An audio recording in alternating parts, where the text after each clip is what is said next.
ready to take your trucking business to the next level? With Truck.Pro, you get access to the best load board in the game, giving you the tools to find higher paying loads and streamline your operation. And right now, you can try the Pro plan free for 30 days, a $159 value. Click the link in the description to claim your free Pro plan and start making smarter moves for your trucking business today. Warning: the following content contains strong language and may not be suitable for children. This content is primarily for adults, as this is a trucking channel and truckers have filthy mouths. Please don't tweak if I say. Viewer discretion is advised.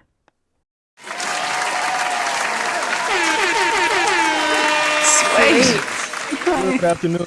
How's everybody doing? Come on in. Make sure you guys hit that like button, subscribe to the channel, turn on all post notifications. Let's get this show on the road. Shout out to Great Polo. Shout out to all the MGMs in the building. Shout out to Don Solo representing the crib. Shout out to Asma Roller representing the West Coast. We carry freight representing Florida. Shout out to St. Louis representing St. Louis. Shout out to Isdy Walt representing Cleveland. Hello to Michelle. How you doing? Andrew Green representing Jersey. Shout out to Bay Sama. What's going on? Shout out to Peter from Greenland. What is Peter from Greenland? What up, guys? Checking in from vacation to Canada. Originally California native. Hope you are well, Mark. I'm well. Thank you. Thank you for asking. Hope you're well. Pray for LA. Yep. Shout out to everybody in LA. Sad situation. Me and my girl was sitting up here looking at the news, watching it last night. We was just talking about it, and I don't know. We was just a lot going on in the world, man. A lot of things are just happening. I don't know. I don't know. Things are just different, man. I don't know. Things are just different. I don't want to really get into it. But I don't know. It's just a lot of things are happening more frequently now. So man, you know, we gotta thank God for every day that we have. It's a sad situation what's going on out there in LA. I see the mayor got back. I think she was traveling because everybody was wanting her to speak on it. I think the reason why she couldn't speak because she was traveling from Africa, but I think she made it back. I think she spoke. I think I saw Gavin Newsom out there. But yeah, shout out to everybody that's in LA. Hope everybody that watches the channel that's from LA is safe and isn't being affected by it. Whether you are or you aren't, my prayers are with you and your family if you are out in LA. Shout out to Jonathan. Shout out to everybody from the Bronx. Shout out to Steven representing Columbus, Ohio. All right, how's everybody doing? Sorry, I'm a little bit late. There was some updates in the software that I use, and sometimes when you do updates, it knocks things out of whack a little bit, which things are still kind of out of whack. I got to go back and readjust some of the settings. I think that's why my mic is looking blurred, because I think there's some type of blur effect that I got on that I don't know how to take off. Because I try not to update this stuff too often because I have to go back, but sometimes you got to kind of update it so that it can kind of work with some of the other gadgets that I got back here so it can sync. So I apologize for that. I had to try to reconfigure some things that I saw that was out of whack, and I still got some reconfiguring to do. But come on in. Hope you guys are well. Hope everybody in LA is safe. Today I want to talk about economics. If you haven't noticed, we're kind of taking things from the beginning with a little bit of twist. Some of this stuff I've covered before, but when I did cover it, I was, still early on in this content creation thing. So this would be a lot better than when I covered it before. There's a lot of new people watching the channel.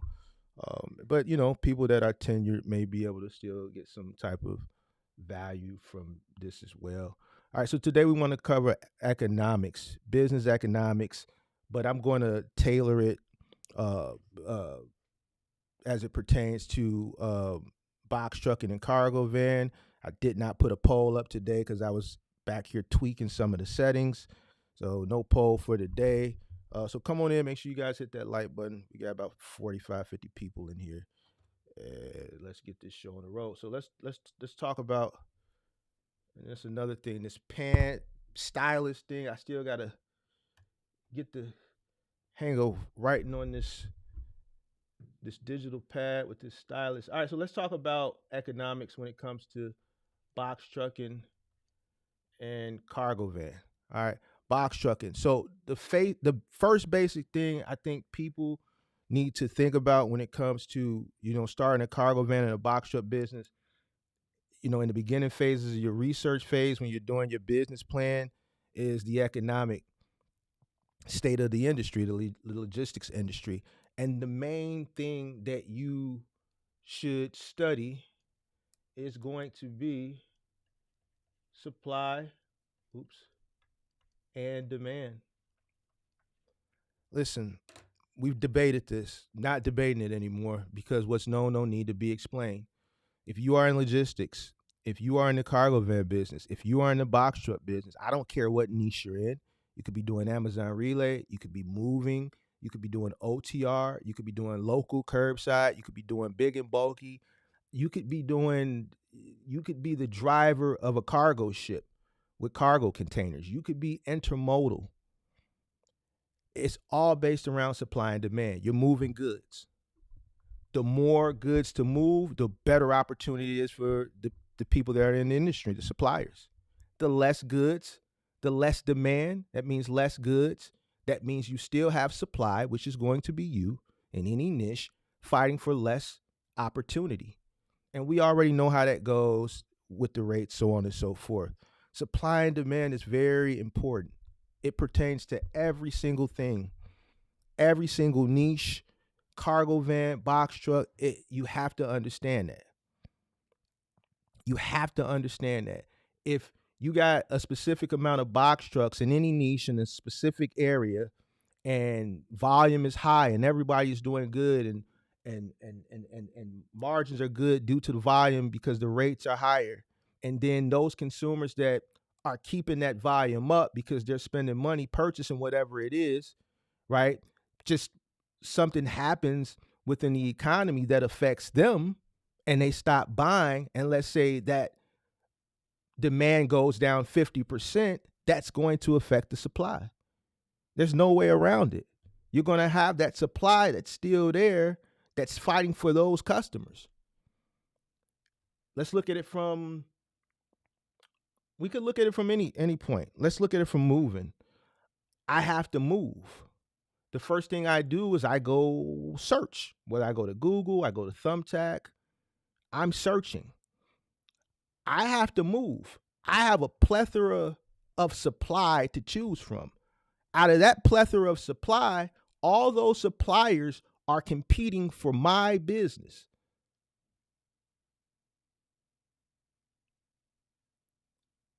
If you times me times X amount and it can meet the supply comfortably and everybody's winning, that's great. But what if something happens in the market? Something happens in the economy that affects the way consumers buy. We stop buying. The housing, the interest rates go up. All right, we're going to stay put. Less people moving. Less people building homes. That affects the building materials. A lot of that stuff gets moved on a flatbed. It affects the movers. Less people moving, which means the moving companies have to compete for less opportunity. I was doing some roadie content and I kind of abandoned it. I didn't even finish the 10 episodes, right? I shot the footage, but the reason why I kind of abandoned it because there was nothing to shoot. You see gig content creators now stating kind of what I was alluding to. I just didn't do it. I said I wanted to see someone else forecast peak season.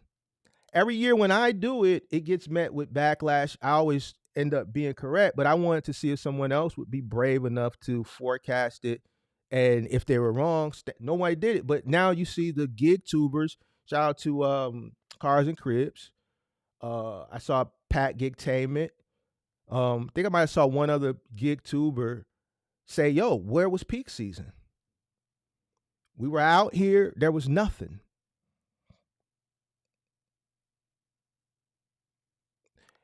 Read the comments under those videos. Those subscribers to those channels agreed.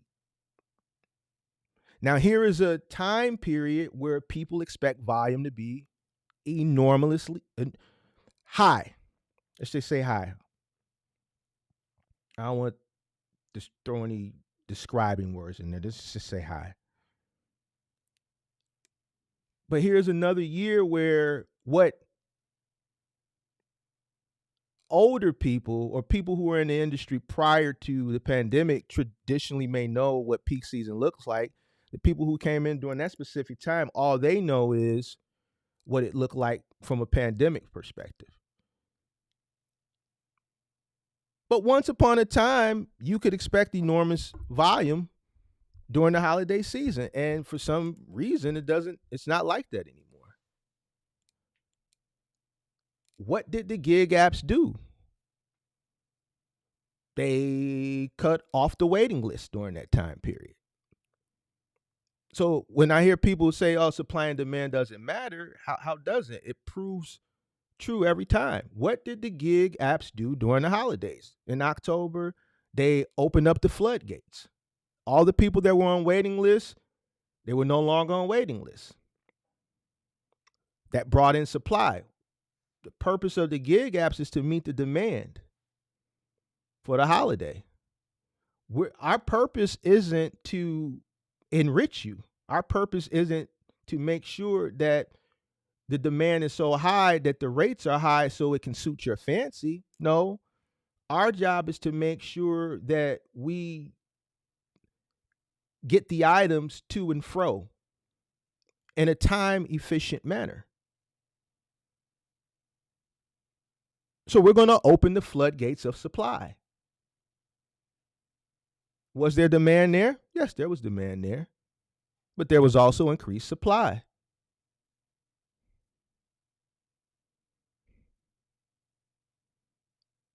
Supply and demand is very important. And I think, I've tried to explain it. I've debated it. Like I said, I'm not going to do it anymore because there's examples out there. I've given people examples and, people still disagree with it. But here's a great example. The reason why I'm giving you this example is because it's the most recent example I can give you of something that may affect you or may have affected you based on supply and demand.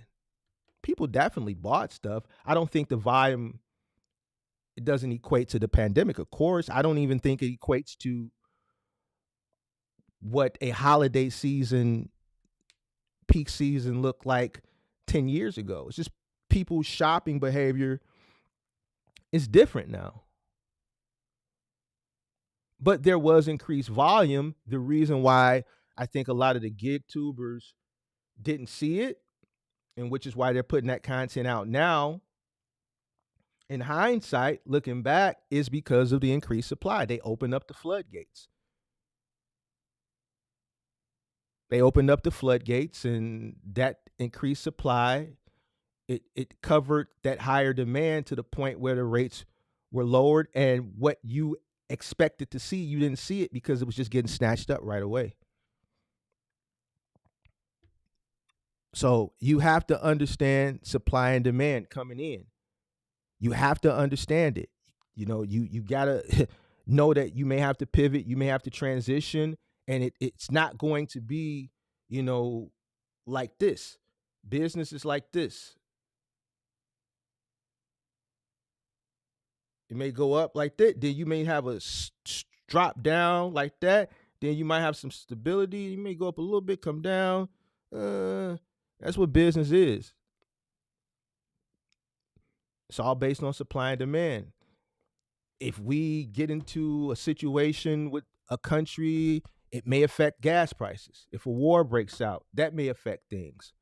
If a pandemic happens, that may affect things. If inflation continues to rise and the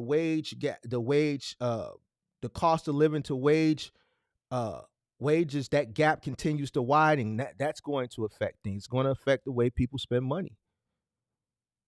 If you have more people coming into an industry and less people buying goods, that's going to affect things.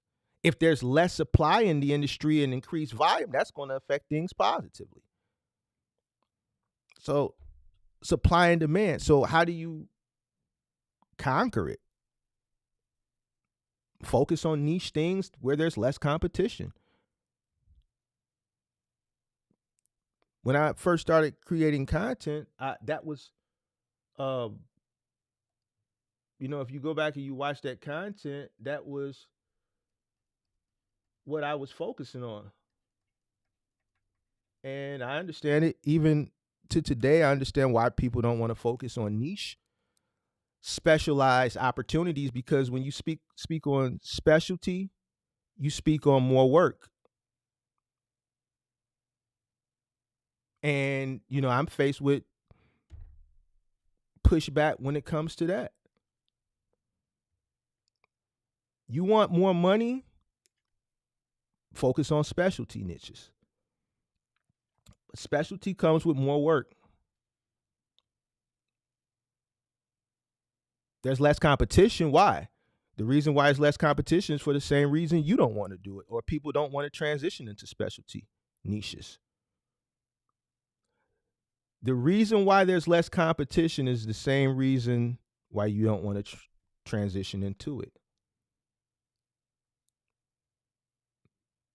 But you want more money, you want less competition, you have to focus on specialty. Everybody runs to the easiest thing.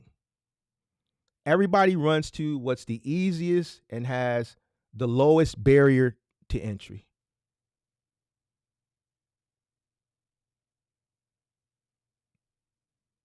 I'm going to repeat that. Everybody runs to the easiest things that have the lowest barrier to entry. So if you are an individual who starts that way, or you're running to those things and you're having a hard time due to increased competition and lower rates, I'm telling you why.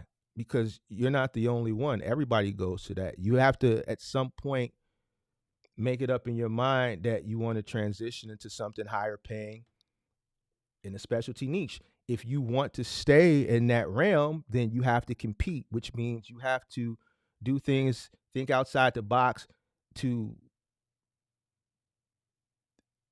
separate you from that cesspool of like-minded competition. What are you going to do different? What sacrifices are you going to make? Where are there problems that haven't been solved? You have to think about the things that they're not thinking about to separate yourself from that cesspool. All right, demand. I think I kind of went through it, but let's just do a brief uh, just description real quick. And I'm going to try to move through this quicker than that one the other day. I want to try to keep it an hour. This is the need for services. This is the need for services. Right? We're in a service-based industry. We aren't in a goods-based industry, so demand won't be goods for us. It's a need for services, driven by factors like e-commerce or e-commerce growth, seasonal surges like peak season, things of that nature. Consumer buying behavior, when consumers spend more money. This is demand. We saw demand in 2020, second half of 2020, all through 2021 and the first quarter of 2022. I'm not going to go into why we saw that demand. Was known, don't need to be explained. That was demand. That was unprecedented demand for reasons that we know. What's known don't need to be explained. You expect demand during peak season, holiday season. Why? It's the holidays. People buy gifts. There's other specialty demand we see based on seasonality. What's coming up? What's coming up in the next month or two? What really starts to move in March? Patio furniture, outside things, sod, mulch, cement, patio furniture, gazebos.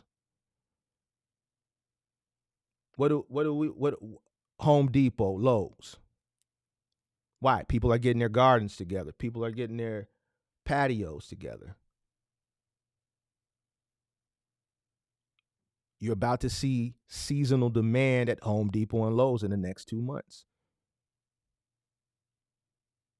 Demand is going to go up in that. They're probably starting to hire right now to meet that demand for curbside contractors. Now is the time to start inquiring for those opportunities. This is why economics is important.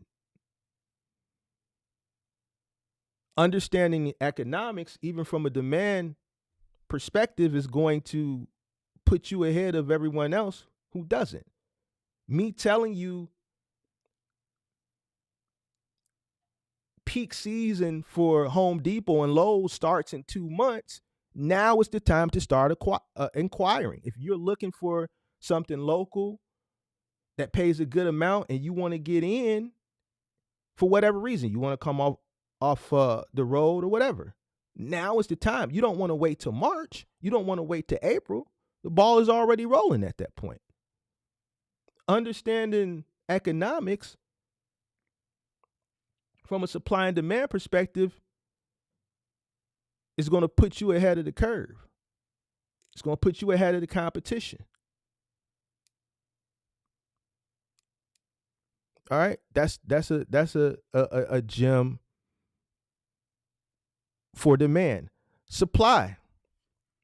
All right, we kind of talked about supply, but for the purpose of people watching the replay,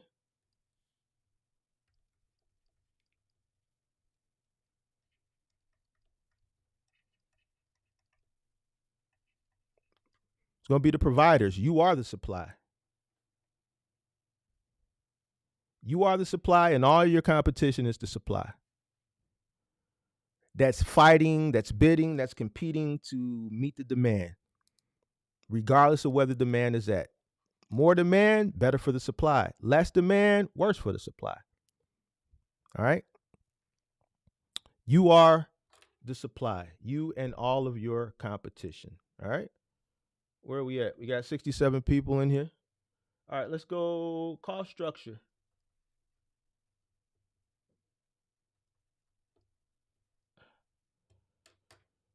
All right, and we're gonna rush through cost structure because we cover this a lot, but this pertains to this as well. Fixed cost, obviously the costs that don't change from month to month. All right, variable cost.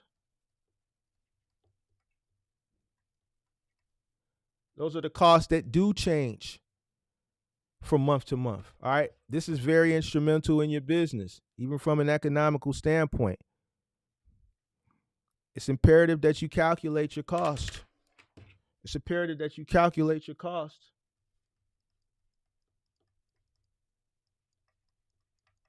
So you understand what it costs you to run your business.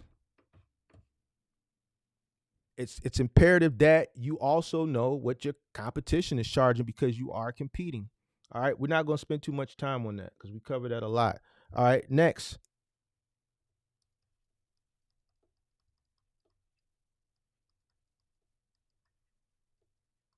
We're not going to spend too much time on this either. All right, pricing your services. Pricing your services. First thing you should do starting, and you should do it often, you should do it frequently.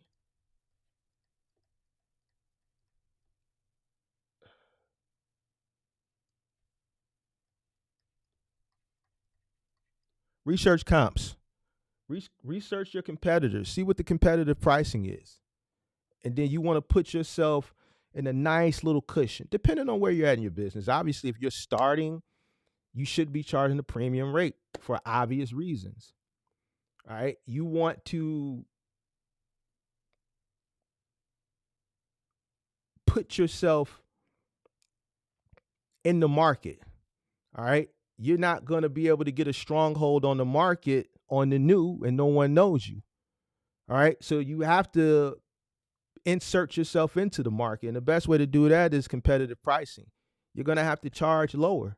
you're going to have to set price points that are going to appeal to a consumer to give you an opportunity.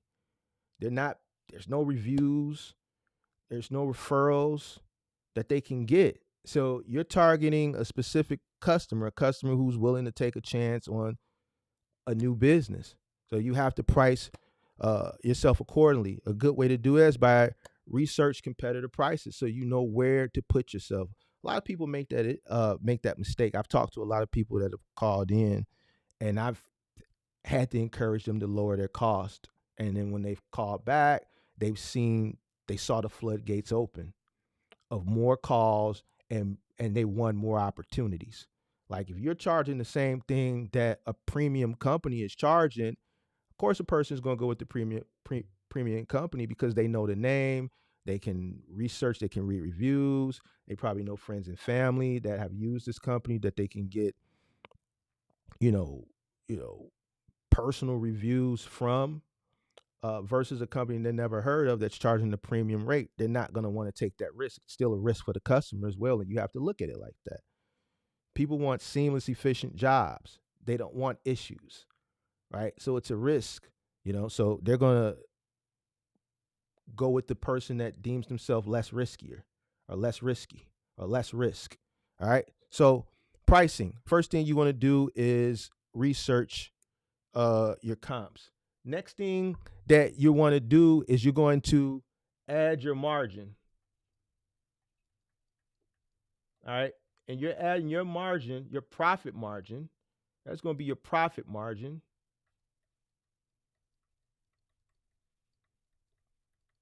on top of your cost, right? Because you know your cost. We already covered that. So now you want to add your profit margin on top of the cost. You know what it costs you to run your business. Now you want to add your profit margin. A reason why a lot of people don't make money is because they don't know what it costs them initially to even know how to price point their self at profit. Any niche, I don't have to go through the different niches of box truck and cargo van.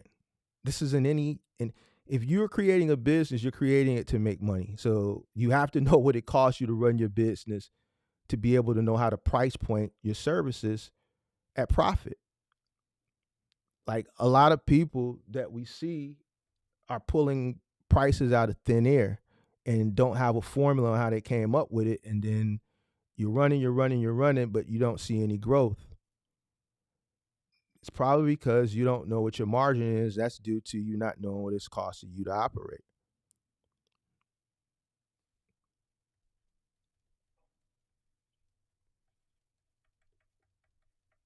All right. Tiered pricing.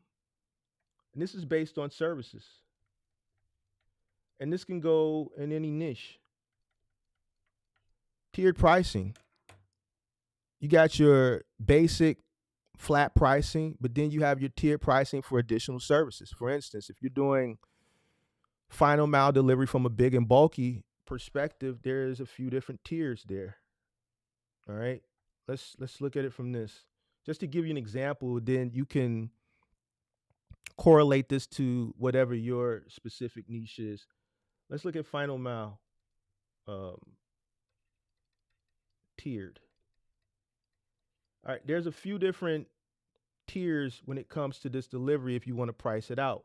Right? The first is going to be the the least amount of work,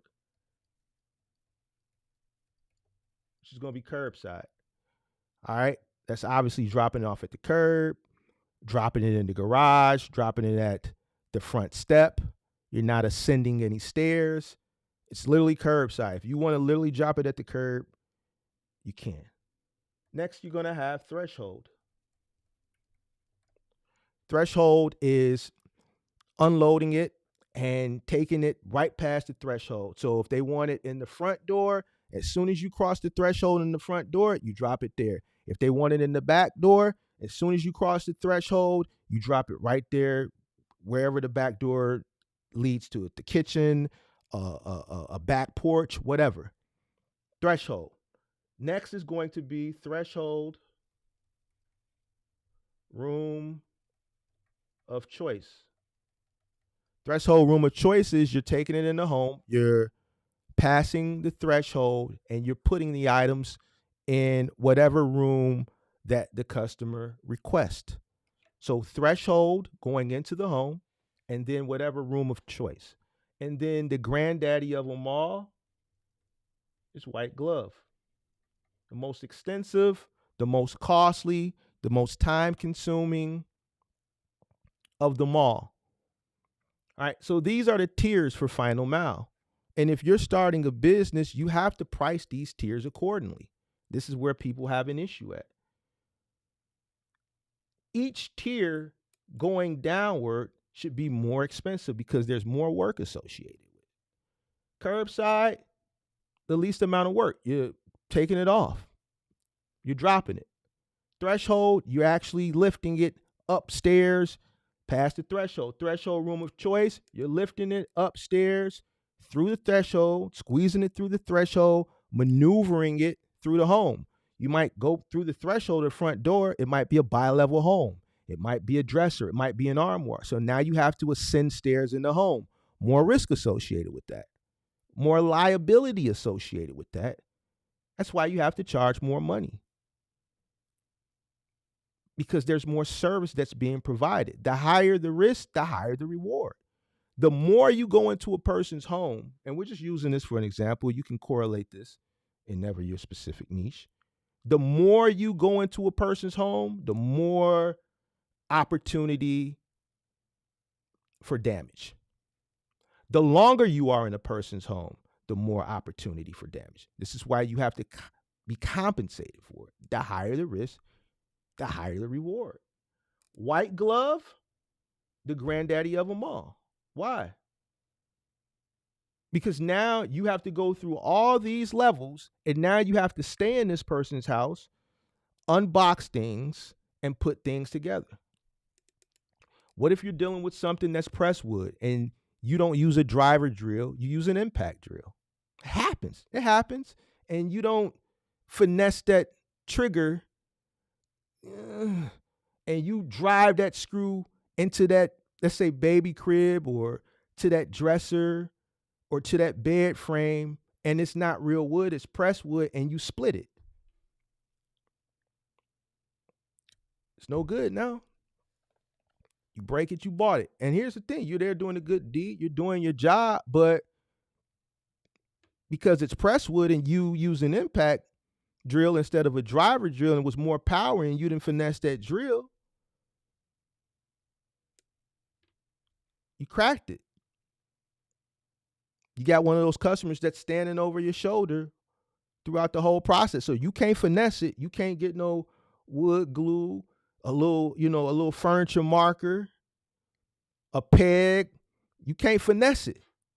If you're a real mover, a real final mile guy, you got stuff on the truck that you can fix an issue like that. But if the customer is looking over you, ain't nothing you can do. You know what? Take it back. Putting things together, there's liability behind that because you could make a mistake. After you unbox everything and assemble everything, you got to remove the trash. Taking the trash out poses a threat of damage and liability. You could have, listen, we can get really detailed with this. I'm experienced. I've been in this a long time. It could be something as simple as you're pulling the cardboard out and you're not careful with the cardboard and they have flat paint on their walls. Flat paint, you rub up against flat paint, it leaves a mark. You can't wipe flat paint. That's going to leave a mark. So now that piece of cardboard right on the edge brushes up against the customer's wall and they have flat paint, now it leaves a mark. I'm filing a claim. It was a mistake. You could have had the cardboard tucked under your arm and it's just a long piece of cardboard and you're making a turn and the back part of that cardboard happens to brush up the wall, but the customer has flat paint.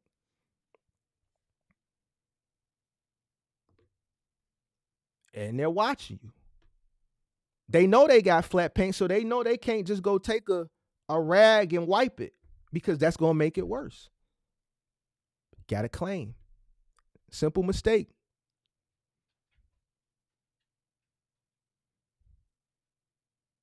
That's why white glove pays what it does. It's more to the fact of you just carrying it in and assembling it. It's all the liability. The longer you are at a person's home, the more opportunity for liability. All right. So, from a moving perspective, final mile perspective, from a over the road perspective, each service, you use your lift gate, there should be a fee for that. You touch the freight, you should be charging a fee for that.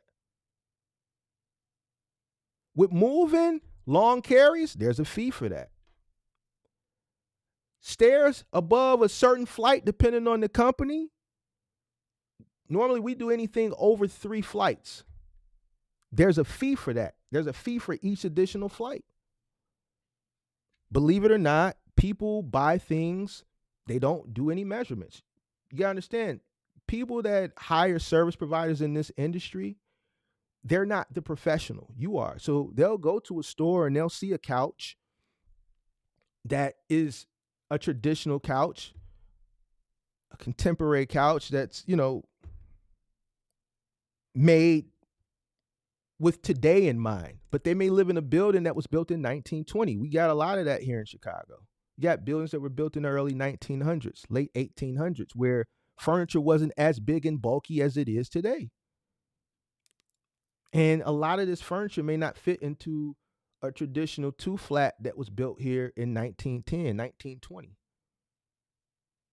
Trying to get it up to the second flight of stairs, it's just some of this shit just won't go. Or it could be in a building where they ordered a really, really long sofa and the freight elevator, it just won't fit. We've had it. It's not a newer building, it's an older building. Freight elevator isn't that tall. I've had situations where, look, it's not going to fit. Come on down. We want to show you. We went in every angle. We tried to put it in on an angle. It's not going to fit. The engineer in the building, yeah, man, that's not going to fit. Back in the day when I first got started, we used to could put stuff on top of the freight elevator. Some buildings would let you put, they'd drop the freight elevator. You can slide whatever it is on the top, and they'd slowly, manually use the elevator to take it up to whatever flight. They'll stop the elevator right before where the doors open and you can snatch it off. They stopped doing that. All right, so now it's like, look, okay, you're in a high rise. This couch is long. The elevator is not that tall. It's not going to fit. What do you want to do? Well, can you take it up the stairs? Sure. But after the third flight, it's going to be $20 a flight. Have customers paid it? Absolutely. Have customers declined? Absolutely. That's a service. You have to charge for that. Like I said, middle mile, you should be charging if you use your lift gate. You should be charging if you're touching freight. All these are services, tiered services. You have to have a price structure for it. All right. How many people we got in here? We got 74 people in the building. Make sure you guys hit the like button, subscribe to the channel, turn on all post notifications. Get my stylus together. All right, now we want to talk about our marginal analysis. Marginal analysis goes back to what we talked about a little earlier. Supply, demand, understanding what it costs us, then knowing how to add our profit margin on top. I'm going to make this really simple. For you guys.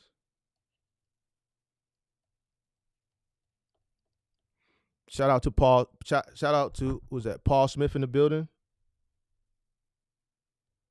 Let's do this.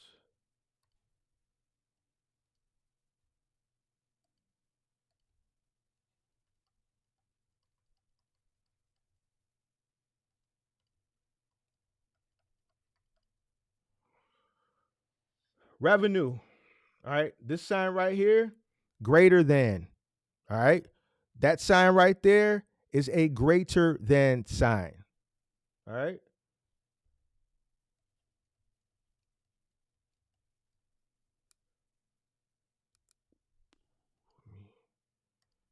I'm trying to make this as neat as possible, guys. Just bear with me. Oh, and I just want to make sure it's people that are coming on and watch the replay.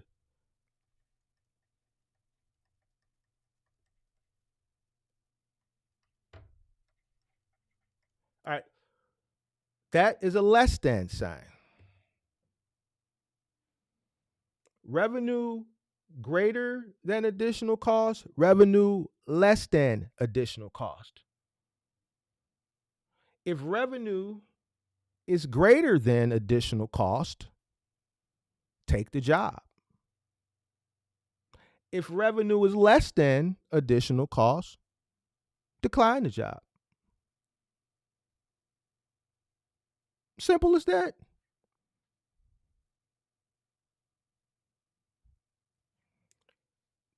Revenue greater than additional cost, take the job.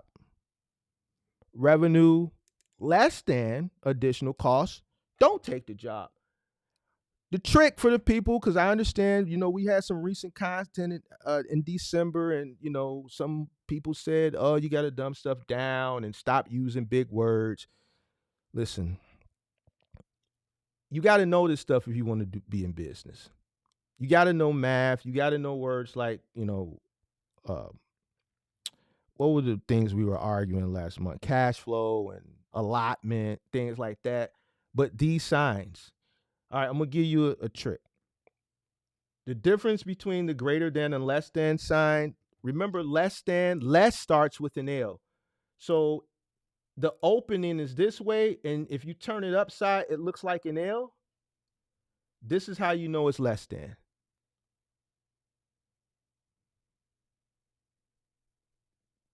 If you turn it right side up and it looks like an L, then that's less than. L for less. Less starts with L. All right, so less than. If the revenue is less than the additional cost, don't take the job. Point blank simple. I'm not going to expound on that. Because I want to. That's as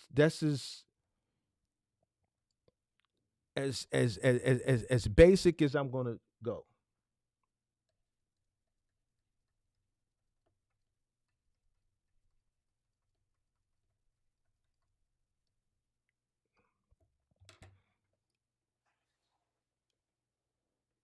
Maximizing the output. Maximizing the output on your business resources. You know what that would be if you were doing OTR? What would be a great example of maximizing the output of your business resources if you were doing OTR?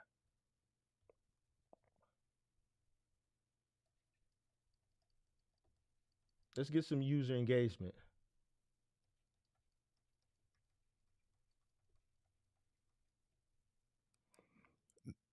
Maximizing your business's resources. Maximizing the output of your business's resources. Buffalo JT got it. Manny got it first, partials. We got smart people in here. Partials. Let me do this right for the people gonna watch the replay.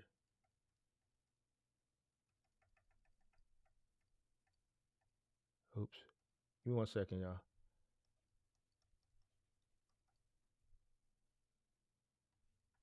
Let me just make it short. All right, so for OTR, a good example would be partials.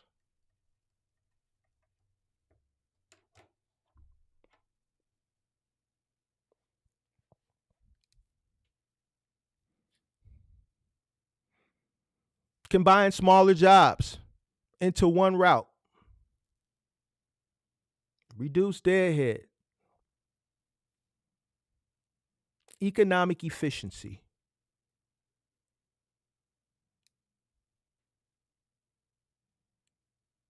Now, this is going to separate the people who win versus everybody else. This is why things like economics is important in business. When people say things like it's not, it just baffles me. Education is a tool. And when people shun education, it baffles me. It's there for a reason, ladies and gentlemen. And I'm going to leave that where it is. I don't think I used a final mile example for our last bullet point. I use an OTR example for this bullet point. Let's go with risk management. Let's go with risk management. Let's see. Do I want to switch colors? Nah.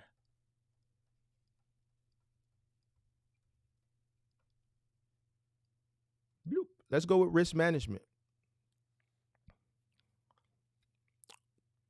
First, you got economic risk. Let's go blue.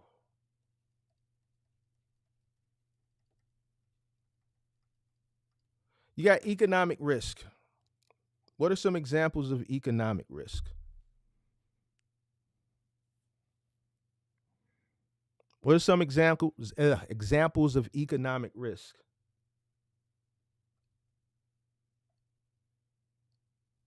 I'll give you one. Recessions. What else? All right, nobody?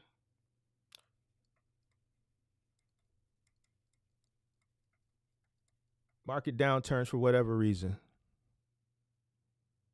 All right?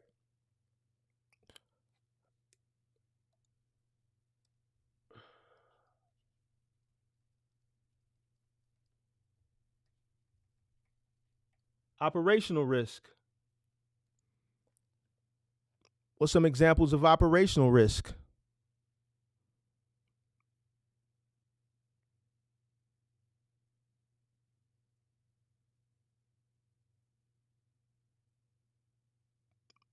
Operational risk.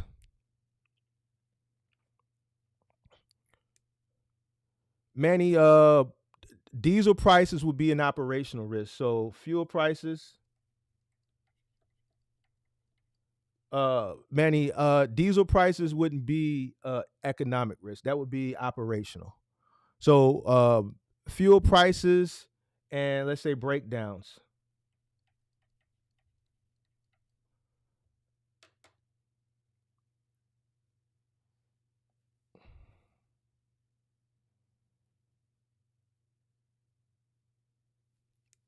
Fuel prices and breakdowns.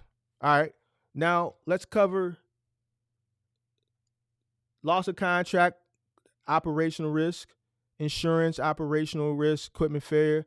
We classify that as breakdowns. Um, Now mitigation.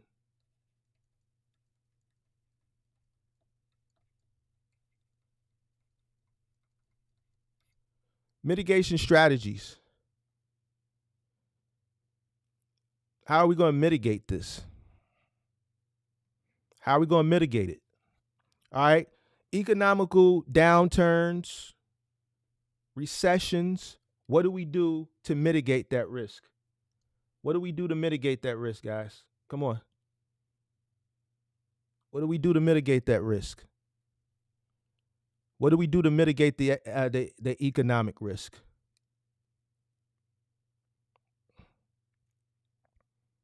What do we do? I'm gonna see. Does anybody got it? Does anybody got it?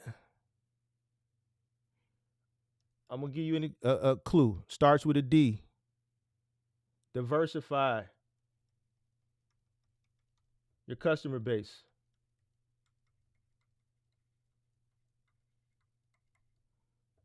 What happened when we had an infusion of supply coming to the market during the pandemic and things started to shift? And that's when I started to create content. What did I tell people?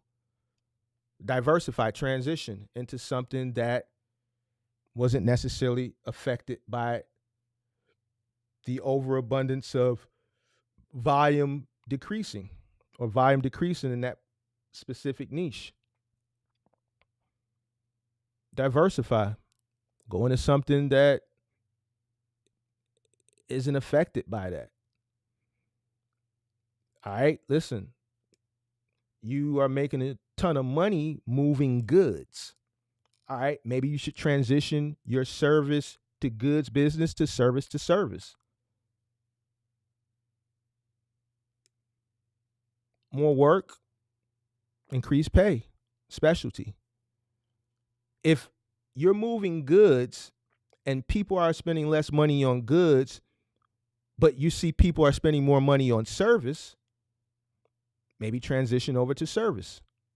You're providing a service. Your service is no longer moving goods. You're moving, let's say, household goods, but you're providing the service because that's something that they could technically do themselves. You don't need, like, a customer can go rent a U-Haul and do the service of moving themselves if they wanted to do it, to be honest with you. But they don't. So you're going to provide that service for them. This isn't something that that was affected by money given out during that time period. So diversify. How do we mitigate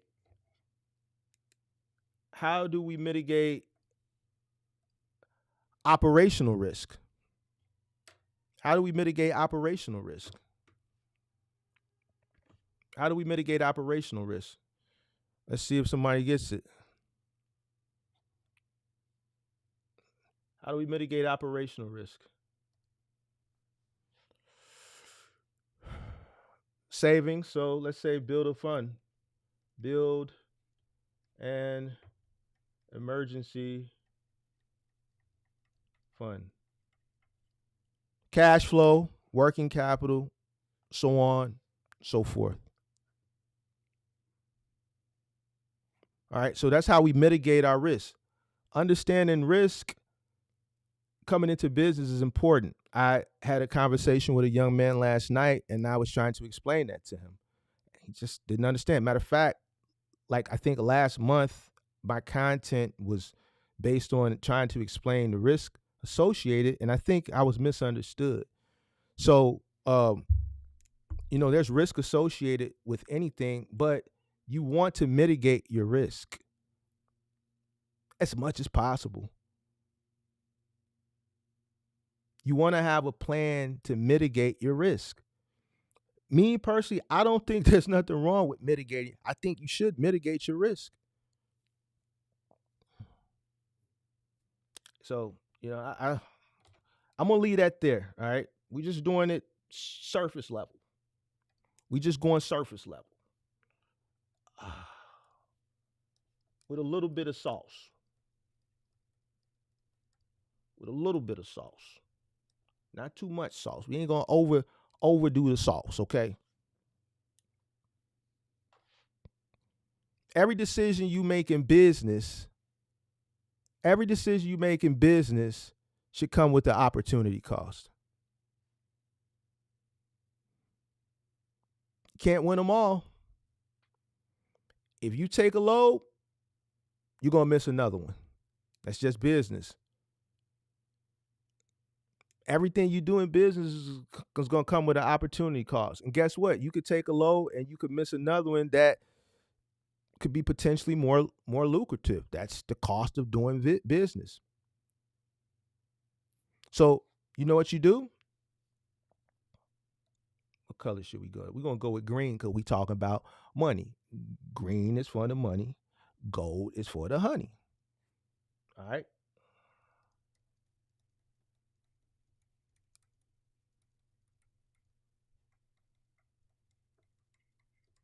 Evaluate potential earnings.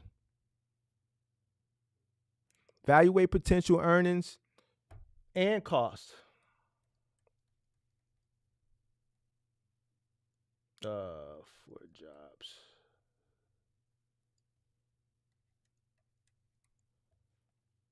Every single job. Each opportunity.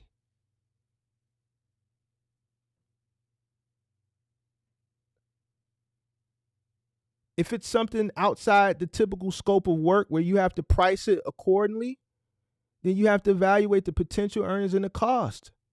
What does it cost you to do it? How much are you going to what type of profit margin?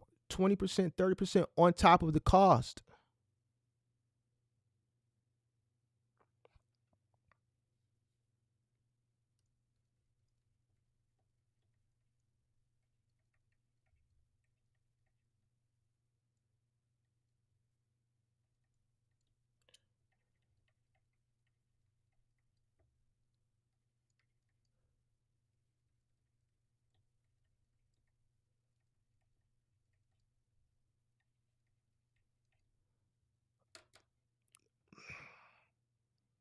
Focus on high value customers who offer consistent work. And you know what?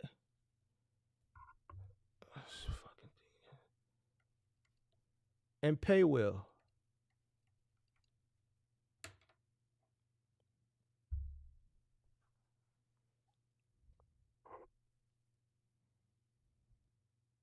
Consistency. I'd rather make $100 a day consistently than have intermittent days where I make nothing.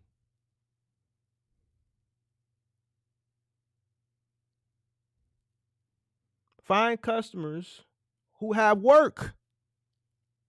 This is your job. This is part of your job. Especially initially, when you're in the beginning phases, you need to rely on people that are strong, that have the workflow to help build you up.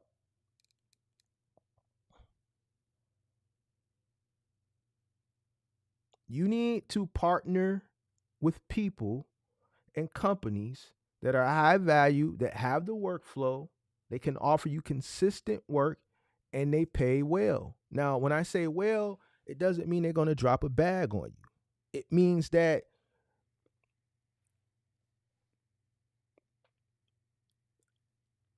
it's enough for you to keep things going, to be able to sustain with a little cherry on top. Greedy pigs get led to the slaughter. There will become a time in your business tenure where your service will put you in a place where you can compete with other premium carriers, and your prices will reflect that. But you have to build a place in the market.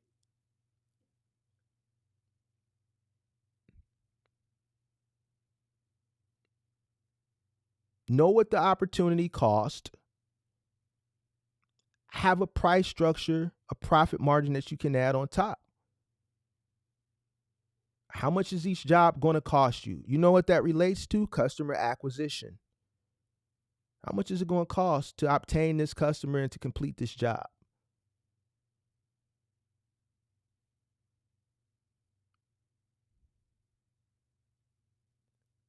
All these little things matter, bro. All this stuff matters in business. You can't say it doesn't.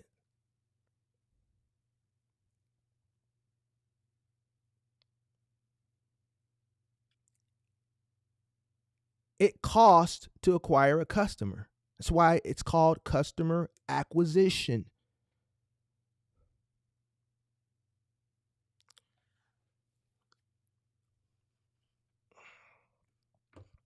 All right. I mean, we got in here 72.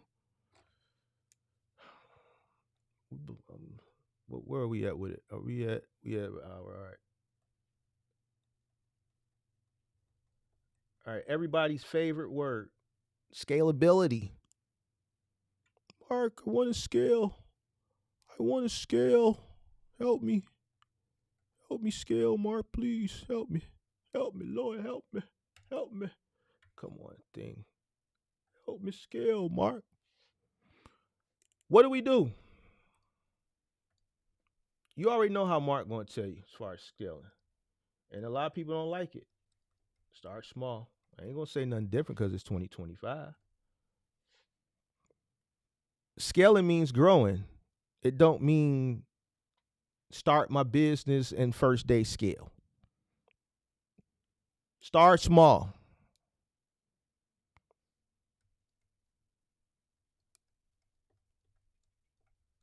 Scale smart.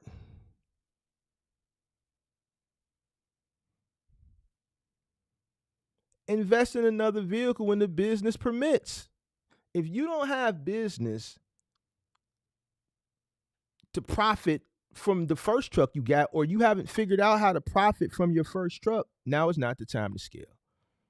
When you're in a place of profitability and you're profitable with one truck and opportunities are presenting themselves to you, and you're at the point where you have one truck, you figured out how to profit, you're turning away work, you know what?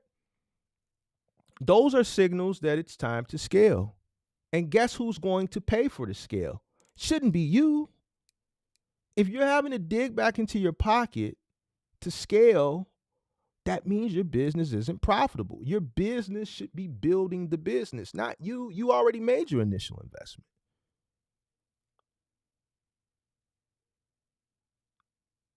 The purpose of starting a business, here's what I understand. Everybody wants to start a business to break away from the 9 to 5, the rat race, to build generational wealth. That means the business has to do it. The business is what's going to provide this generational wealth.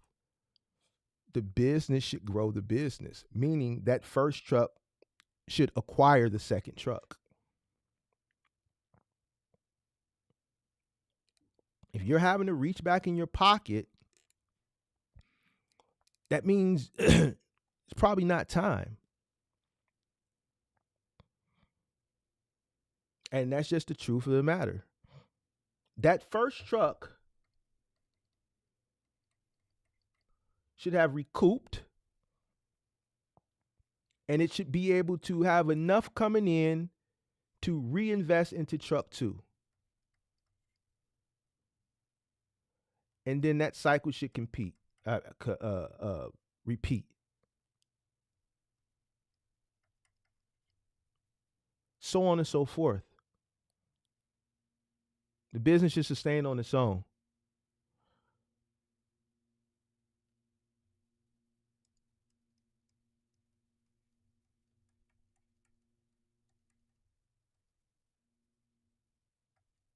Leverage contracts. The work should be there.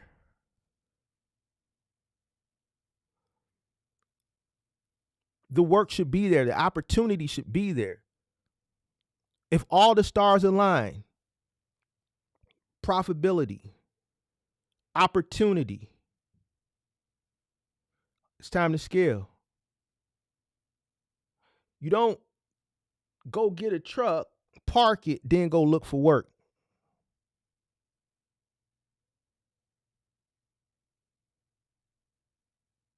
That doesn't make sense.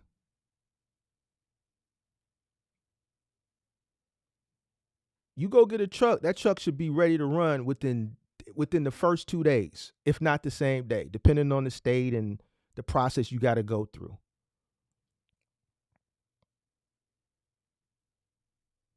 It should be ready. Opportunity should be there.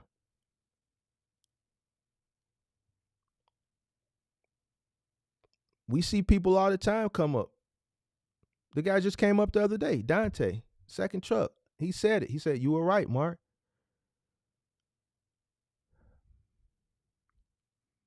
Got to figure out truck 1 in order to be able to figure out everything else. If you ain't got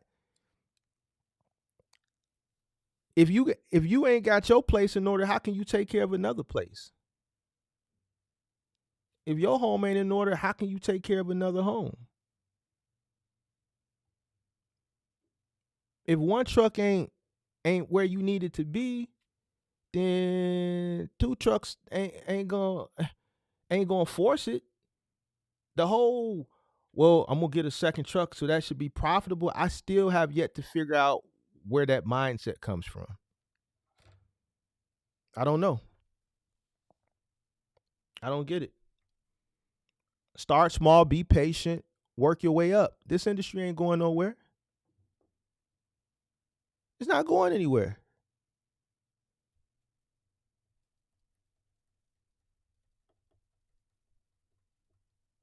It's not going anywhere.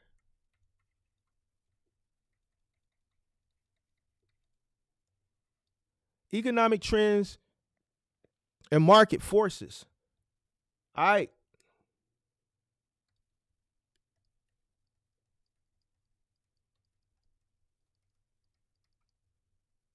Middle mile guys, you should be monitoring freight rates and market conditions often. You should be monitoring freight rates and market conditions often.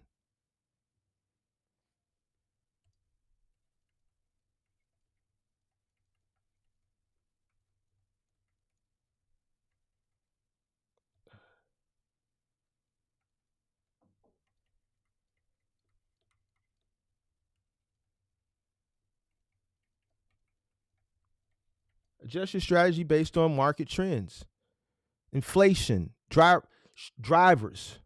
If there's driver shortages, e-commerce growth, whatever the situation may be, you should adjust, right? You should be ready to adjust early, right? Because you're ahead of the curve, because you're monitoring the freight rates.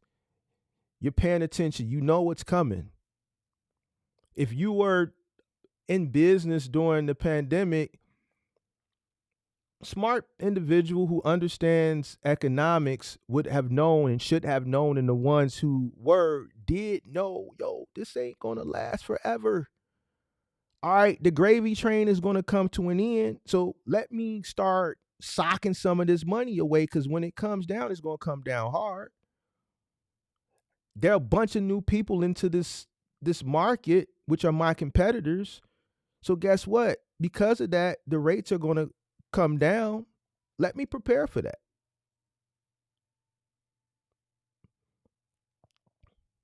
So it's not just monitoring the trends, it's forecasting them as well. Whenever there's a gravy train, it's not going to last forever. You can go to the casino. Yeah, you might roll a bunch of numbers.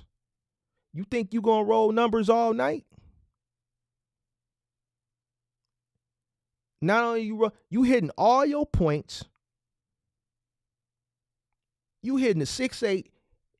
Between each point you hit, you got money on the 6 and the 8. You hitting the 6 3-4 times. You hitting the 8 3-4 times. You hitting your point. You 7 hit 11 7. Throw a 0.6. You right back at a hard 6. And you had money on the hard 6. Listen, that streak ain't going. It's not gonna go like that. Guess what? That casino gonna turn that table off. That pit boss, he gonna reach up under the table and hit that switch. When they ready for you to hit that, they gonna hit that switch. You gonna throw that dice. That motherfucker, it ain't even gonna bounce. You gonna think it's finna bounce and hit the wall and come back with that 8.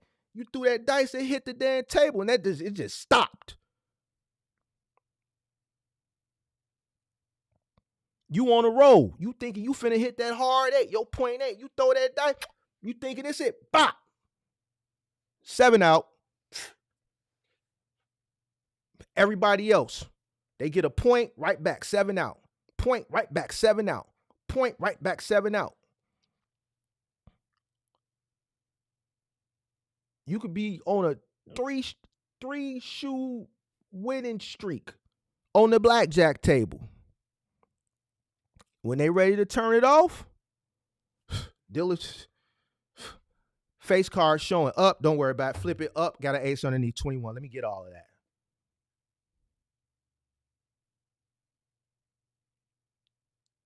Your streak ain't gonna last forever. Same thing in business. You're gonna have upturns, you're gonna have downturns. Those upturns ain't gonna last forever. Things are gonna happen. What you think is going on in California? You don't think that's affecting people's businesses out there?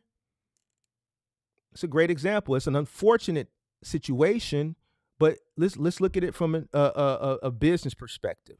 That's an unforeseen situation.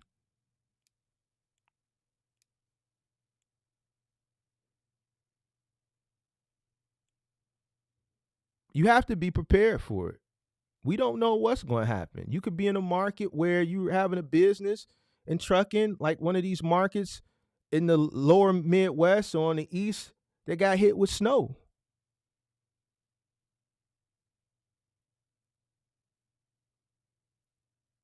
Things happen. There's a lot of unforeseen situations that we have to prepare ourselves for outside of just economic trends. You have to have a strategy in place for those things as well. DDD Trucker says, yep, he's off for the next 2 days. Mentally, in his mind last week, he was going to do whatever he was going to do this week. But guess what? God had another plan.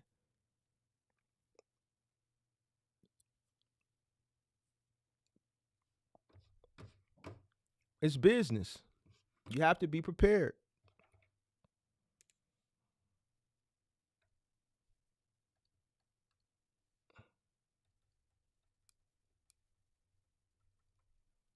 Same way you prepare to your everyday life, you got to be prepared the same way in business. All right? So,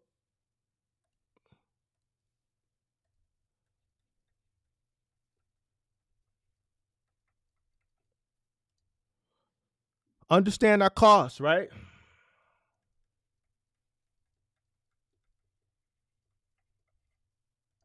Adapt to demand.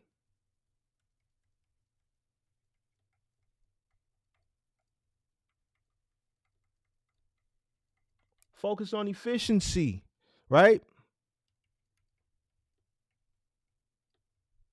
Plan for growth. Don't just think you're gonna grow because this business and I'm gonna scale without having a plan or understanding when it's time to scale. All right.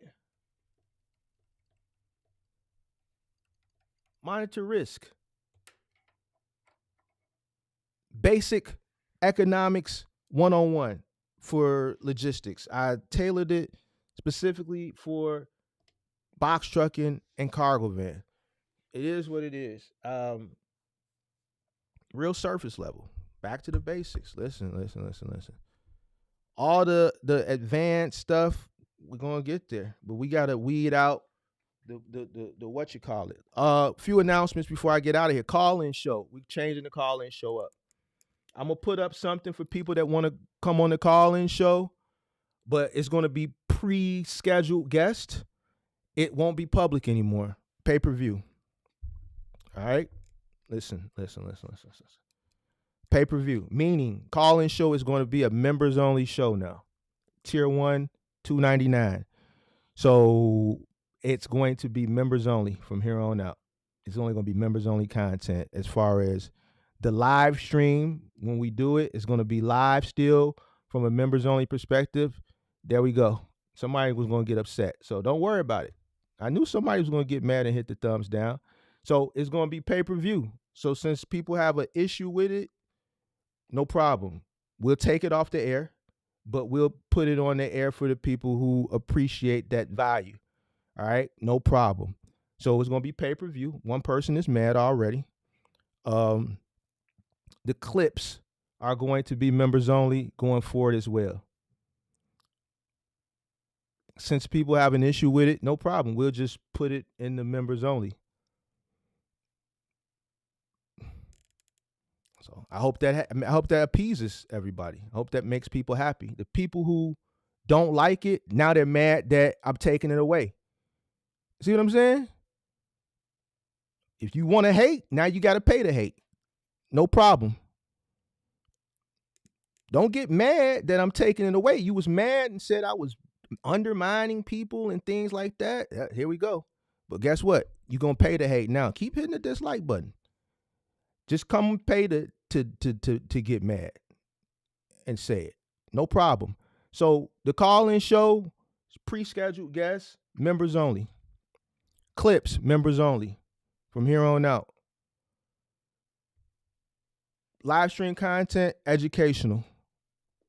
We were at 100% educational. I said one thing that I'm taking the call-in show, members only, and here come the thumbs down. This is why I'm doing it. If you can't understand the educational value of the call-in show and the entertainment to keep the show engaging, then I don't know. But if you're going to be mad, just be mad from a members only perspective. Here we go. See, they mad now. It's fine.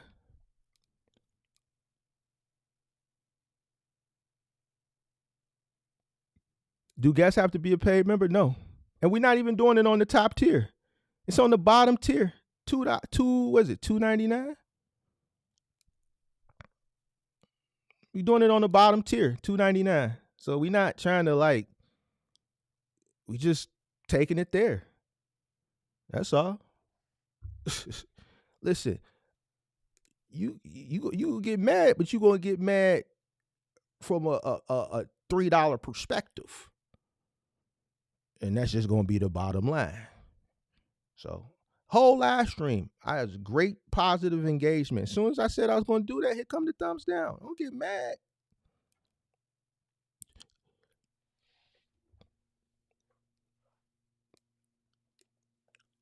There's two ways to skin a cat.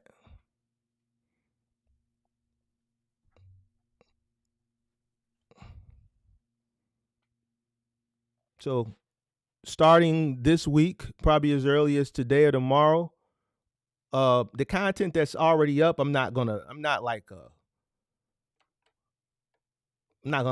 put that on. I'm gonna leave that public, but going forward, that's where it's gonna be. Hey, I listened to you,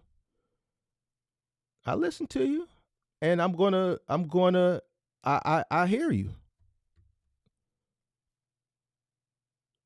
So we just gonna make everybody happy, and even making people happy makes them mad because they watched it, but they didn't like it, but they sure came and watched it. But now since they can't watch it no more, they're mad. Okay, no problem. So all the guests don't have to be a member. Whoever asked that question, the people that come on the show don't have to be a member, because they're not coming on YouTube. They're coming on other software that I have that pulls them up on YouTube. But the viewership is going to be members only content. So, yeah. Buffalo JT said, can't be mad. The man dropped gems for free. Right? So, here's the thing, bro. I'm willing to take constructive criticism. I'm willing to oblige when people are upset. All right? You're upset? No problem. I'll remove it.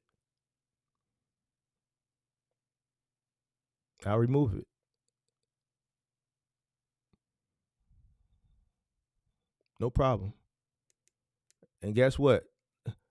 A whole educational live stream. The moment I said I'm removing the call-in show, thumbs down. So forget everything that I just did. The shit that you hate. So what are you here for? What are you here for? What's the easiest steps for you not to fail as a box truck person? Everything that I tell people to do, you should do it from a business perspective and start a business. You should start small, start from humble beginnings, be realistic with yourself as far as what you have to work with at the beginning, right? Mitigate your risk, measure your risk tolerance. The objective to coming into business is not to fail. And I think that's where people misconstrue it. You want to set yourself up to prevent yourself from failure, right? So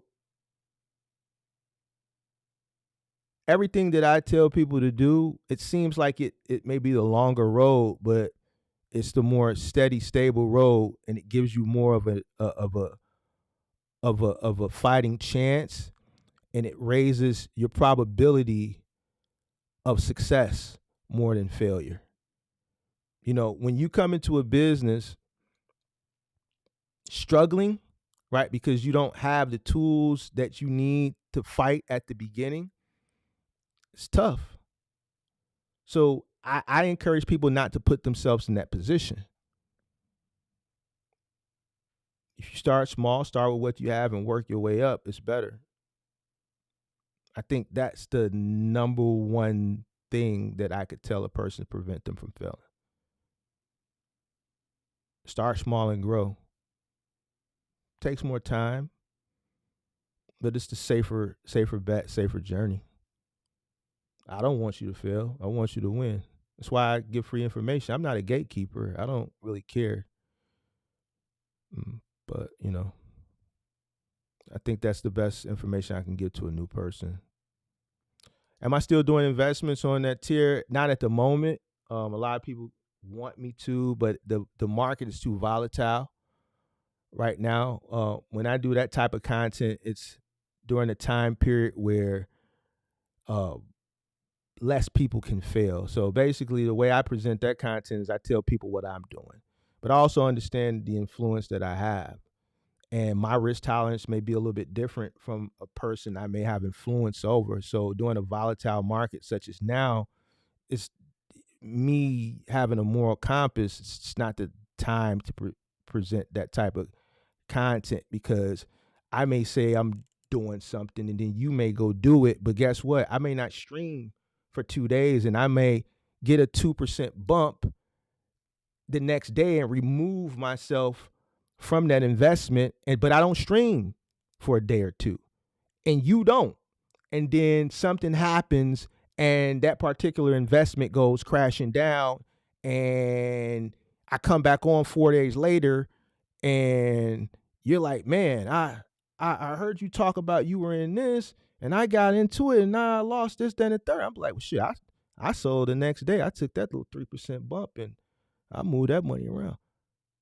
But that person, but because I didn't stream, that person held on because they're waiting to hear what I'm going to say, because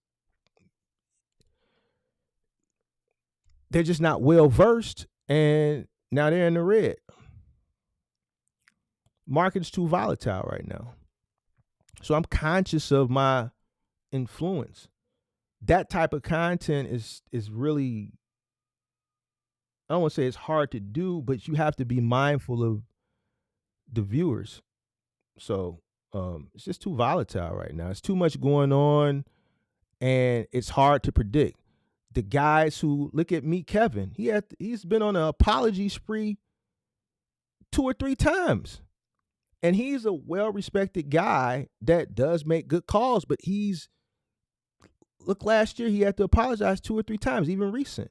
It's too much going on right now to even forecast it. Like, things aren't really running cyclical and traditionally like before. It's just too much going on. So I don't think now is the time to present that type of content.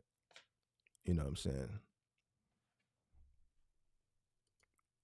I talk about it in the Discord a little bit because those people that are there in the voice room are like my core subscriber base, and we have like a like mind. But on a public, even from a membership perspective, now it's not the right time. We Carry Freight says smart move though, Mark. Appreciate it. Man, we try to make smart moves. We don't try to make things impulsive moves. We think things through. This is why I kind of been holding. I'll be listening to what the people say, and then we're gonna give the people what they want. Y'all don't like it, I'm gonna remove it. Shout out to you, Running Warrior. I appreciate you. I saw your first comment this morning.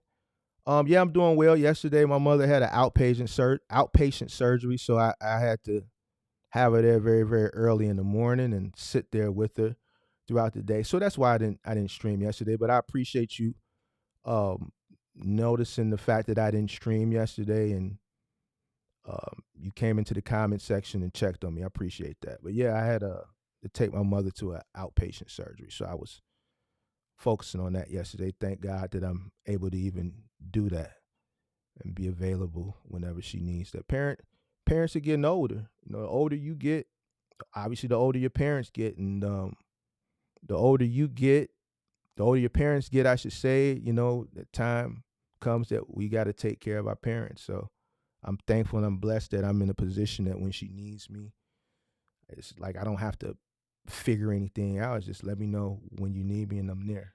So that's what I was doing yesterday. That's why I didn't stream. But I appreciate you for even thinking about me and even noticing that I didn't stream yesterday. I appreciate that. No, he says, great class today. Appreciate you. Nathan says, you can't always get everything in life free. You can't. You know what I'm saying? I try to provide it. Here's the thing. I never ask for super chats. I don't ask for shit. I don't have no Cash App link, but this particular thing seems to be bothering people, so we just gonna remove it. We just gonna put it on members only. It's gonna be a pay-per-view thing. That's it. Problem solved. And I've been thinking this through for the past 2 weeks. You know, I've been thinking this through for the past 2 weeks, and that's just the decision I'm gonna make. It is what it is. If you like the show, then it'll be on the bottom tier, and you feel free. If you don't like the show, then I just granted your wish. It is what it is.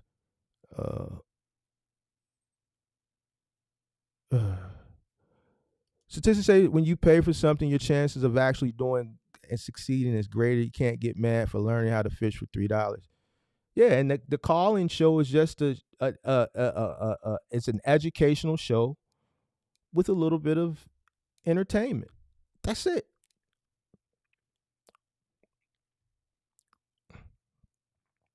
What happens is people that watch that show and they don't watch nothing else, or they watch those clips and they don't watch nothing else, they don't see all the earlier content with the time that I took to create those PowerPoints, and even doing this type of content where I'm taking it to the basics and doing a whiteboard and breaking the stuff down and the importance of it and things of that nature. They see that content because that's what draws them in.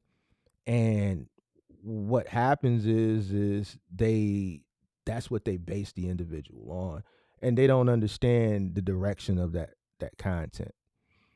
And I get that, I understand that, but you know, at the end of the day, it is what it is. No problem. We'll just remove it and we'll put it in the members only. I ain't tripping. It's just what it is. And obviously people have expressed their disdain even in here. There you have it. Like, I don't care about you can't please everybody. In business, you can't please everybody. So I don't expect to please everybody here. You know, but at the end of the day, I do listen to what people have to say. I'm not a bullheaded individual. All right, so I have to listen to constructive criticism, and if I see that, you know, something needs to be changed, I'm not a person that won't make changes and just adapt to the changes. Even though the people are minimal, I see a trend. So you know what? No problem. We can correct that. That's not an issue. We'll correct it. We'll just remove it so that you won't see it, and we'll put it into a platform of people that want that type of content. That's all.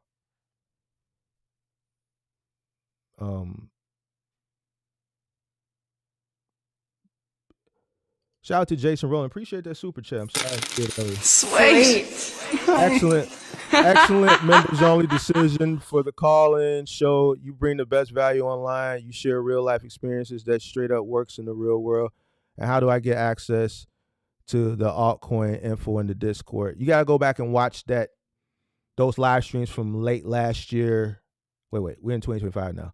So you gotta go back and watch those live streams. Did we start Investment Club in end of 2023, beginning of 2024? Investment Club. You gotta go watch all the Investment Club. So that series is on the members only. So all those coins that we were getting into early on, they're in there. I don't want to say you kind of missed it, but that ship has already taken sail. You know, we were investing into those things when they were in the pennies, under 10 cents. Some of those things are in the dollars now. So, you know, you kind of missed the boat on that, but feel free to go watch that content. It looks like you're a member, so all that content is called the Investment Club. That's that content. Ryan Word say he was concerned. Yeah, if you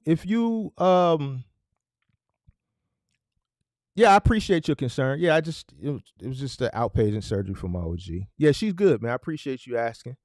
Yeah, she's good, man. I appreciate you asking. Yep, I had to be up at 5 and have her there for that and sit there and wait and then go through the whole discharge and them reading me all the things that she couldn't do and could do and can't drive until this and can't make these types of decisions and this, that, and that. So after I get off the live stream, I'm gonna go to the gym, get a good workout in, then I'm gonna shoot out to her crib and check on her. But yeah, I was there, so I didn't stream. When I got home, I thought about it, but mentally I wasn't there, so I just didn't. You know what I'm saying? But I appreciate you. Yeah, she's good. Shout out to you, Don. So yeah, she's good. It's just outpatient surgery. She's good. Yeah, but yeah. Appreciate y'all. Appreciate y'all for even noticing that I didn't even stream. Appreciate you too, Peter. Appreciate that. Appreciate you, Jason. Appreciate that. Appreciate you, Slimbo Slice. Appreciate that. Slimbo said, I'm going to let you interview me one day and show them boys how to run it up in the sprinter. I'm doing numbers. These folks on here is crazy. Shout out to you. A lot of people making money in the cargo van business. I think cargo van is probably the entry level where a lot of people should start, but I don't know, bro. I don't know. People just are so, you know, caught up with the box truck. And you know what? What I learned for 2025, I'm not going to tell people how they should or shouldn't. I'm not going to tell them you probably need more working capital. I'm just not going to say it. You know, I come to, and I hate to do this, have these talking points on this live stream. So I may edit this live stream and cut this part of the live stream out and just end it after I ended the lecture, and then maybe just re-upload this part in a separate video. Maybe not. But what I've come to realize is that, you know, times are different. What makes sense to a guy my age doesn't make sense to younger people. I looked at my analytics. 25 through 35, I have 30% viewers. 35 to 45, another 30%. So 60% of my viewers are 25 to 35. I mean, 25 to 45, 60%. Another 20% is 45 through 55. So 80% there. And then 18 through 24 was like less than 5% or 9% or something crazy. And then 55 through 65 and up was like 5%, something crazy. That 25 through 35 demographic, which is 30% of my viewer base,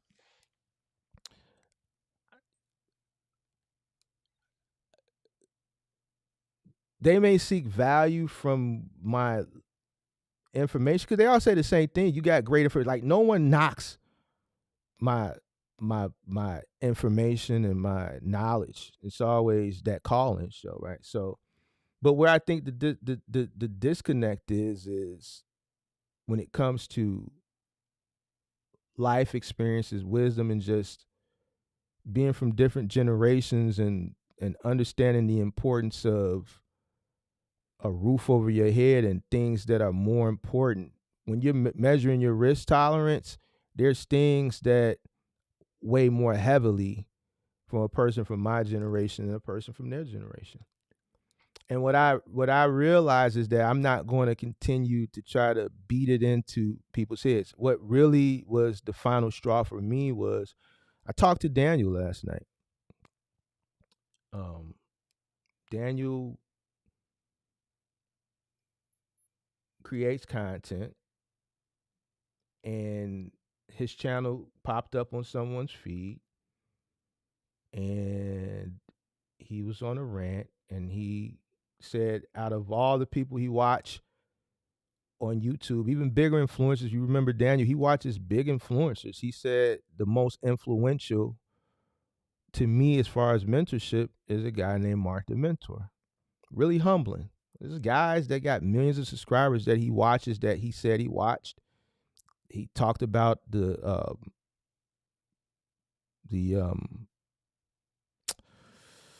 lifestyle people that he watched when he was trying to be a lifestyle creator and thought he was going to run his bag up there. So it was real humbling. But then he said, you know, one thing about him, and I consider him my mentor, is he gonna keep it real. He gonna keep it real with you. He gonna keep it. These are his words. He said he gonna keep it real street with you. He ain't gonna sugarcoat nothing. He's from that class. And he went on and he expounded. Somebody pinged him into the Discord. He came in and we were talking. I know after having a few conversations with him what buttons not to push, because I didn't want him to run. I really wanted to have a conversation with him. He did make the move to Dallas. And he said something last night that just was just the final. He said, look, Mark, I'm going to keep it a buck. He said, you live in reality. I don't live in reality. I live in La La Land. Now, a person who will be 45 next month, I'm thinking he's just trolling. So I said, bro, are you serious? Are you trolling me? He said, Mark, no, I'm dead serious. He said, I'm serious. I don't live in reality because nothing is reality. You live in reality. I don't live in reality. I live in La La Land. Nothing is reality. He went on he talked about nothing that they teach us in school, our history. He just went on he said, man, none of this is real. It's all made up. So how can I do things when nothing's real? And once I realized that he really meant what he was saying, because he said, no, I'm serious. He was dead ass serious. I wasn't the only one there. At that point, because I was already leaning in this direction, that was just the final straw. I know reality. I know even what's going on in LA right now. That's real. Bills are real. Me watching my mother get old, having to take her to these different procedures, shit's real. Mortgage is real. Rent is real. So when a person that looks up to me, right, and I'm trying to instill morals and values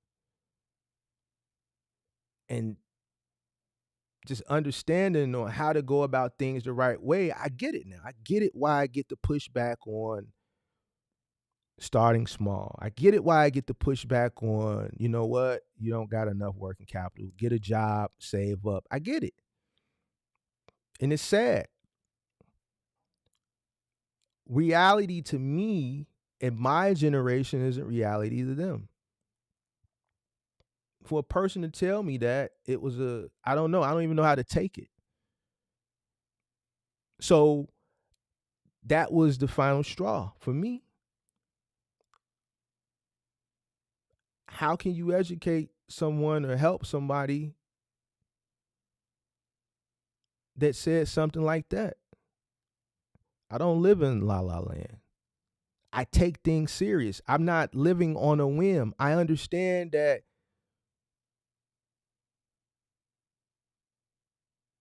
if revenue doesn't come in, I won't be able to eat. I won't be able to clothe myself. I won't be able to keep ComEd paid and people's gas paid. I won't be able to keep the banks satisfied by paying mortgages.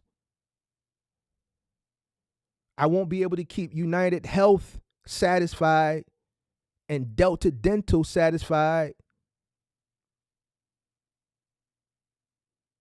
so that I can keep health coverage and dental coverage every first of the month. If that money ain't in my account, that $500 and something for United Health,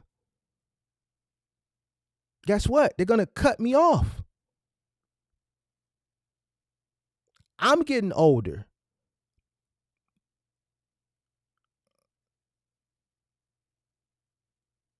I have to make sure I have health coverage.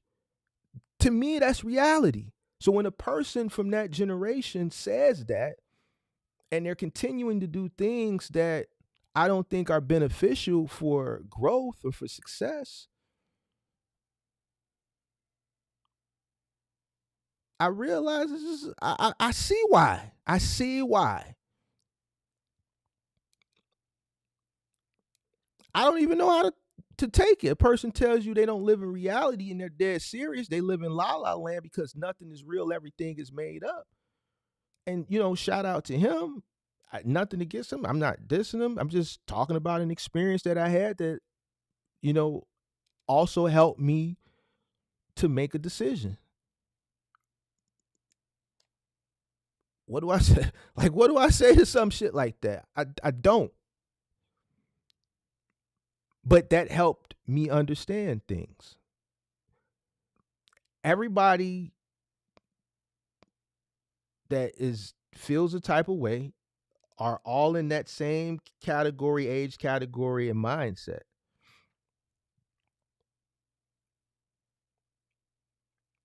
Hopefully, eventually, that, a lot of that generation, people that from that generation or that mindset, they, change it.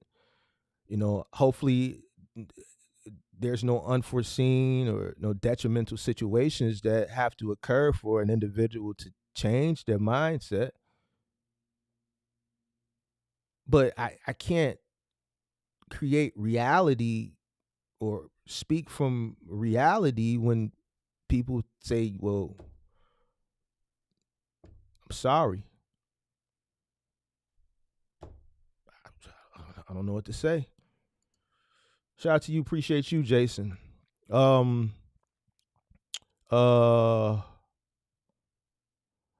Truck Buddha says they need to hear it. They do need to hear it. But at the end of the day, I'm not going to continue to waste my breath. Time is valuable to me. Why? Because the older you get, the faster the days go. So if I'm spending my time and my time isn't valued, or he did say he valued my time. He said, like, man, this is the most influential guy that I watch on YouTube. So he gave me my props, and I'm humbled by that. But the situation, like with him and with so many other people that are in that age demographic, is the one thing that could put them over. They don't want to make that sacrifice for a short period of time or a slightly extended period of time to get to that next level. It's all about shortcuts. It's all about shortcuts. It's about me, I, and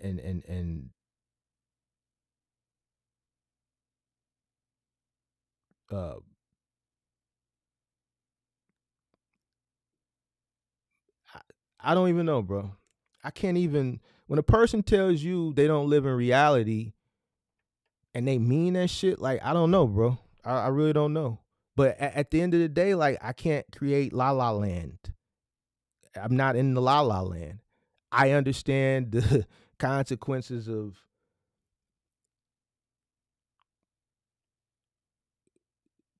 not doing what's in my best interest. No one cares about your struggle. No one cares about your plight. Listen, I remember being in my 20s and having a situation that was a wake up call for me. And I thought people would be more understanding. I thought people would be just, understanding to the situation, but nobody was. Nobody. Nobody cared. Nobody. And that was a turning point for me in my life. I thank God that He presented me with that situation early on in life. Now I know why He presented me with that particular situation early on, because He was preparing me for something that I wasn't even looking forward to do. Right. But that situation made me realize nobody cares. Nobody cares. Um,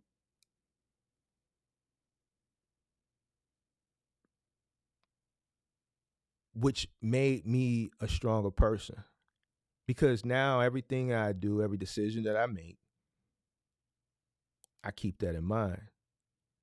That if whatever decision is, if it's a decision that's a risk associated with it, and if it doesn't work, where's my risk tolerance set, and how much can I afford to lose? My biggest There's two things right now at this point in my life that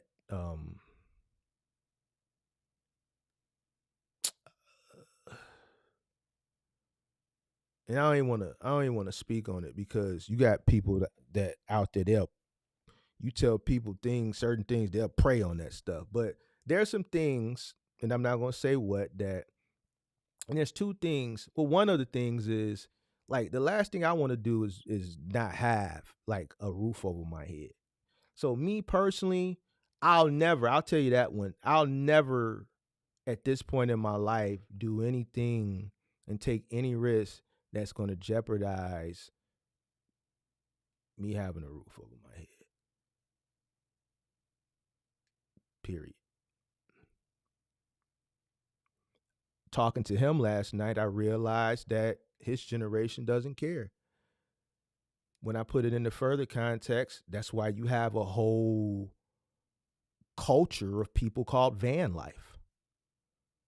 Like, we're on the lam, we're on the wind, we'll live like Vikings in a van. We'll call ourselves van life, we'll create content, we'll create little things to put in our back seat, and we know how to do these things to make life comfortable in a van. And we're against everything. We're against the system. We're against paying bills. We're against paying rent. We're against paying utilities. We're against everything. So we're going to not conform, but we'll just sleep in a van in a Walmart parking lot. We're not going to go get a job. We'll sleep in a van. So my thing is, what happens when the van breaks down? What happens if the van doesn't start?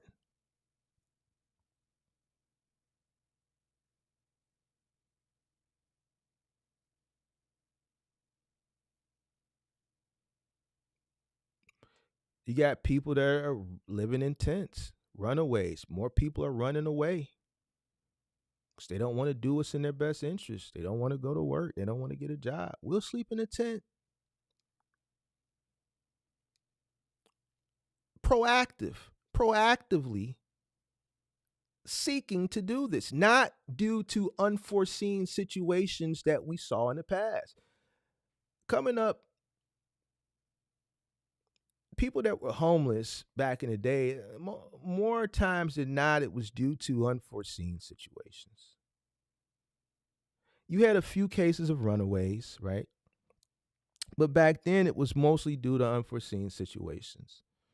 And I've had some very enlightening conversations with some homeless people. Some of these people worked in the stock exchange, and some of these people had well-to-do jobs downtown on Wacker Street, and some of these fancy high-rise buildings, and some of these fancy office buildings for some of the favorite companies, Citadel, so on and so forth. And then something happened in life. That's what we knew homelessness to be. Or, veterans, people that served in the Army or the Navy or the Marines or one of those branches. And, when they came back over here, they were just not right. And society kind of turned their back on them. And there's a guy on State Street, downtown Chicago. I have to drive past him every day.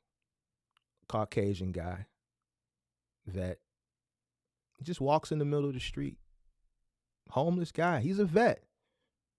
Older, just walks in the street, in the middle of the street. He, we got to go around him, not on the yellow lines, like in the lanes. He's just standing there.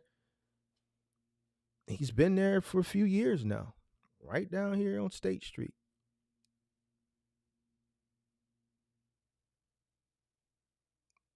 That's what I'm accustomed to homeless. Now you see a lot more younger people, early to mid 20s,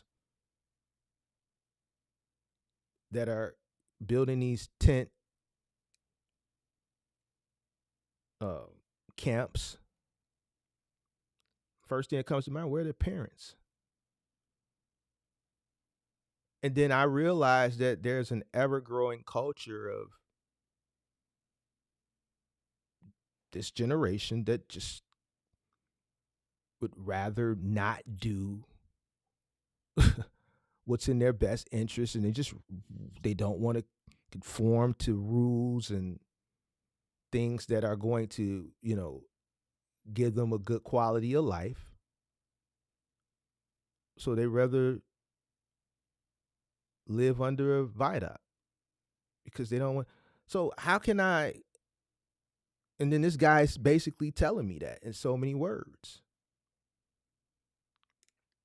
So I'll be 45 in a month and a half, end of February.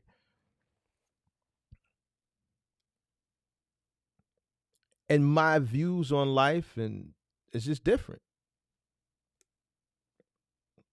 Not gonna waste my time anymore. I want to talk to people who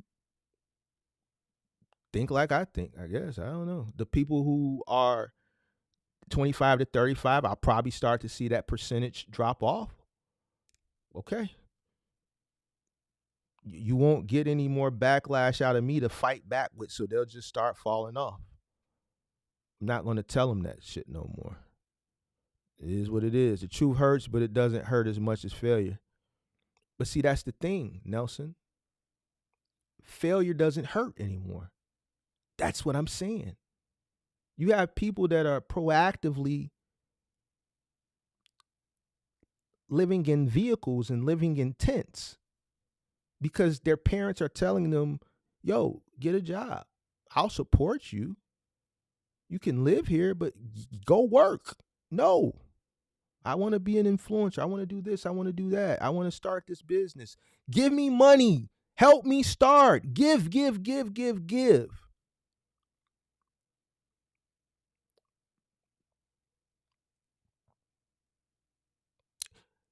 My generation, we got out, we worked, we saved, we worked, we saved. I went to a vocational school here. I went to CVS. It's not even a vocational school anymore. It's Career Academy. We were taught vocation. Listen, if college isn't your thing, okay, no problem. We'll teach you a vocation. We'll teach you auto body. We'll teach you auto mechanics. We'll teach you cabinetry, cabinet making. We'll teach you carpentry. We'll teach you horticulture. We'll teach you cosmetology. We'll teach you welding.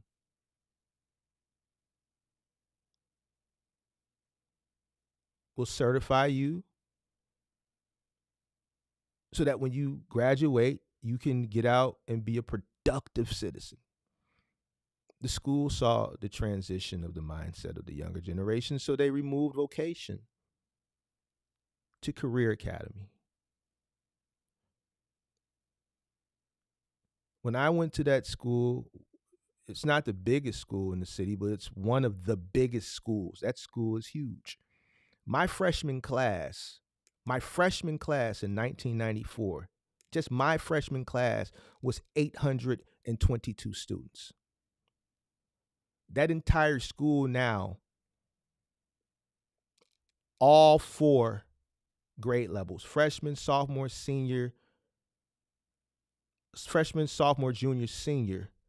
The last time I checked, they didn't even have 500 enrolled students for all 4 classes. People ain't even going to school no more.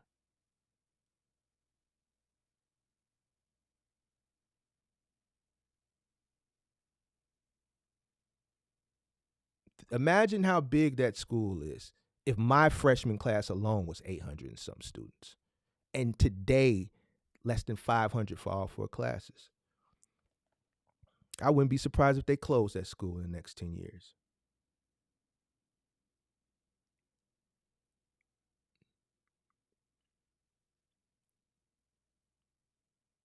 That's the thing. Now I get it. See, Nelson, I get it now.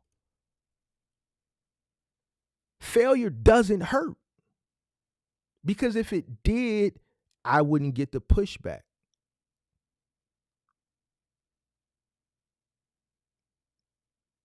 It don't hurt no more. It's hard to hurt when you've never had nothing too, right? So when I say that, if the mindset that I'm talking about is getting younger and younger and younger, the reason why we see a lot of these people in these tent cities that's growing are very young people. They never really had a chance to go out and experience the real world, as far as being adult, having responsibility, having rent to pay, having a car note, having a mortgage, having bills to pay. So they don't understand this level of responsibility, to know what it's like to have it and to lose it.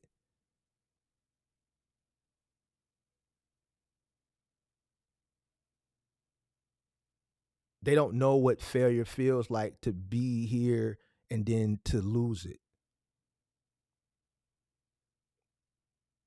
That's why failure doesn't scare them. That's why when you talk about risk, why would you do that? Hey, man, we started from the struggle, this, then the third. You get that pushback. What makes sense to you and what makes sense to I and what makes sense to other people from older generations doesn't make sense to them. See, that's what I had to understand, because I didn't understand why would a person argue with me when it comes to like working capital and what is cash? Man, stop using it, stuff like that. I didn't understand it. I had to do research to understand it. And before I made that announcement today, I had that conversation with that young man last night, and I just closed the book on it. Like, that was it. Ain't nothing you can tell me. That really closed the book and just really summed it up. And it made things clear. They're not scared of failure because they don't know what failure feels like.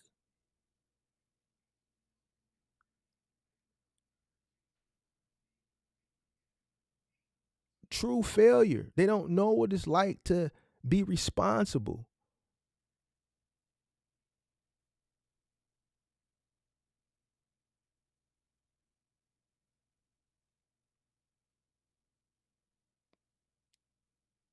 And that's just what it is.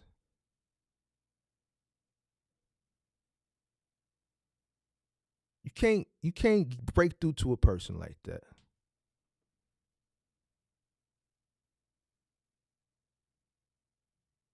So it is what it is. Yeah, Jay, who appreciate it. Yeah, she's doing well. Thank you. Appreciate you, Richard LeBron. Appreciate that. Appreciate that. Um,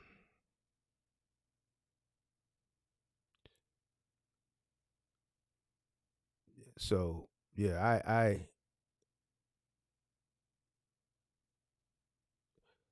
Jay, who says long public streams that don't do well or aren't watched hurt YouTube channels anyway. The thing is that show did well. So I had a choice to make. I could either continue to do it publicly and just, or just put it in another, put it somewhere else. I just decided to put it somewhere else. And obviously people are mad because they want to see it for free. Okay, well, now you got to pay for it. I'm not going to not do it. I'm just going to, if the people who don't want to see it don't want to see it, I'll just put it to the people who want to see it. And that's where the people who want to see it are at. But what I'm realizing now is the people who are mad at it still want to see it. They just don't want to pay for it. I don't know. Can't make everybody happy, so it is what it is.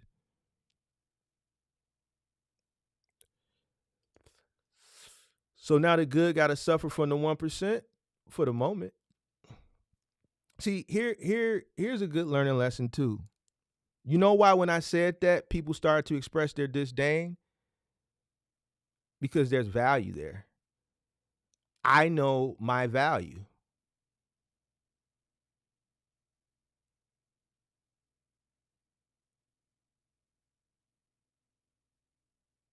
I know what I bring to the space.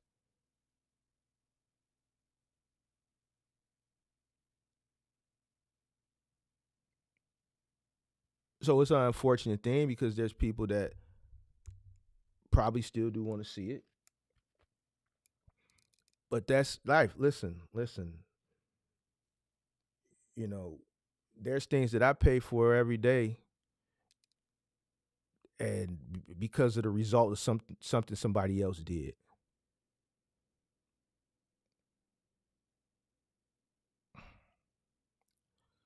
It's just Brandon Johnson raising our taxes because I don't know, because they opened the borders. He don't want to conform. He want to protect them. We paying for it, so he got to find the money from somewhere. So guess what? That somebody is the citizens of Chicago. I don't agree with it, but what I'm gonna do? I just got to pay more. I'm thankful that I can. Some people are gonna get upset and they're gonna move outside the city. I'm not. I'm not happy about it, but ain't shit I can do about it either. You know what I'm saying? So it is what it is. So right now, unfortunately, that's just the decision that I made.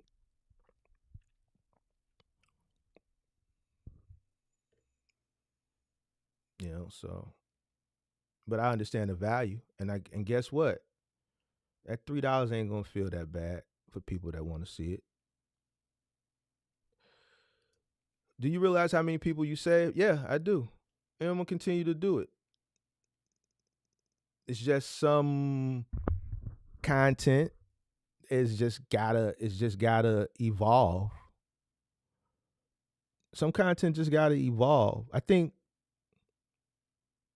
what I'm learning with content creation is you like in order to continue to be good and to keep growing, you have to evolve.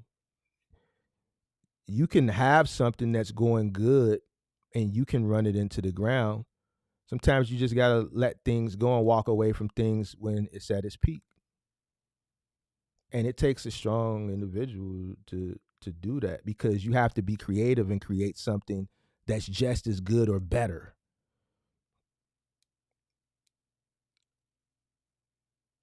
Why do y'all want the Wiseman show back so bad? Because it was good. It was good.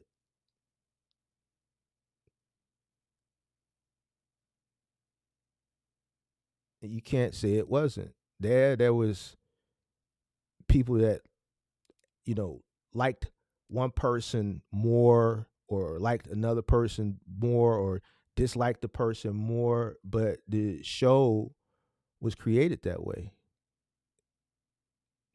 The education was there, but the satire was there as well. The Call-In Show is just a spinoff of The Wiseman.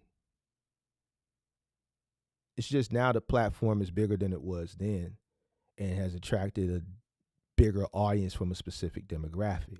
See, when we were doing The Wiseman, that age range of 25 to 35 wasn't as prevalent on my channel as it is now. See, I look at my analytics. There was an older demographic. I have a younger demographic that's eye to eye with the middle-aged demographic. 30% is 25 to 35, 30% is 35 to 45. That's where the clash comes in at on my channel. You got people fighting this. It's like this. If the Wiseman came back, people would be here for it. If the Wiseman came back pay-per-view, people would be here for it because there's proof of concept there. We did it. It was a hit. You want it. How do I know you want it? Because you guys have said you want it over and over and over and over again. And now that this situation has been put to bed, you guys are expressing your want for it even more to make it happen. The space needs it. Make it happen. The space needs it.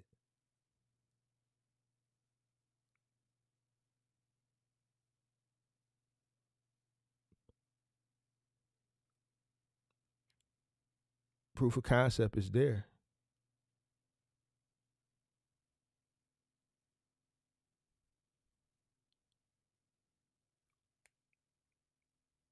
But, sometimes you got to let things go and keep going. And I'm not speaking about, as far as that situation and that show. Is it a possibility it can come back? Nothing's off the table. Anything's possible.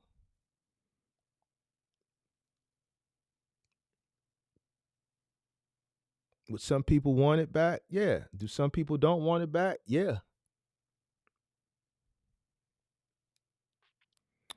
But with this particular show, I think it's best at this point right now to just take it in that direction.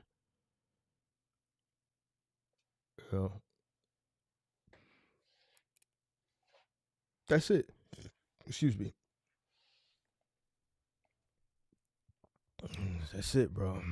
So it is what it is. I realize it. That's why we're going to keep putting out the educational stuff. And maybe some of the more, entertaining, educational, entertaining stuff, we're going to put it over there. Straight education, we'll keep it here. Edutainment, we'll put it over there. If it's a little bit more risque, a little bit more satire, we see that some people can't handle that. So we just going to put it somewhere where they can't see it. And if they want to see it, then it's, you're going to have to pay for it. So. My experience is young people want advice on to be millionaires. And that's the thing. Don't nobody want to work for it. And that's the problem. They don't want to work for it. He said it must be a West Coast thing, New York, and about that van life. I think, yeah, it's predominantly on the West Coast. Thanks for the live. I wish I knew your schedule. I don't really have a schedule. I just kind of pop on, normally in the afternoon, sometime between 11:30 and 1. I don't really have a schedule.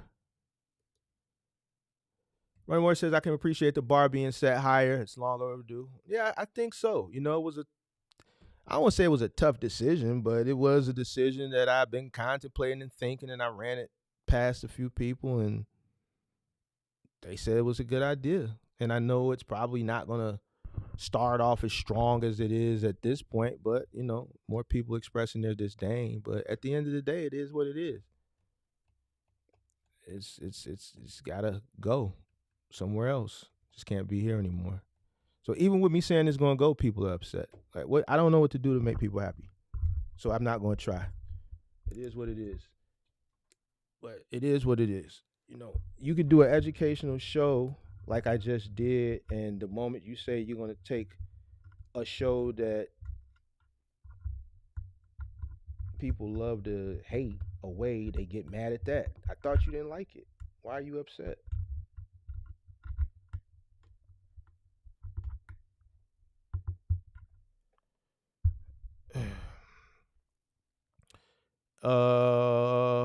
It's sad what's happening to the school system. Yeah, it is. I wish kids would go to school.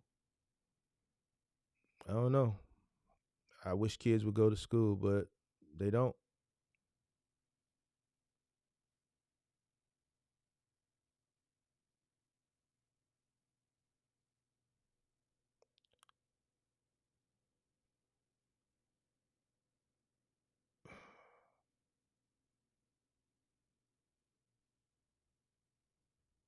Um,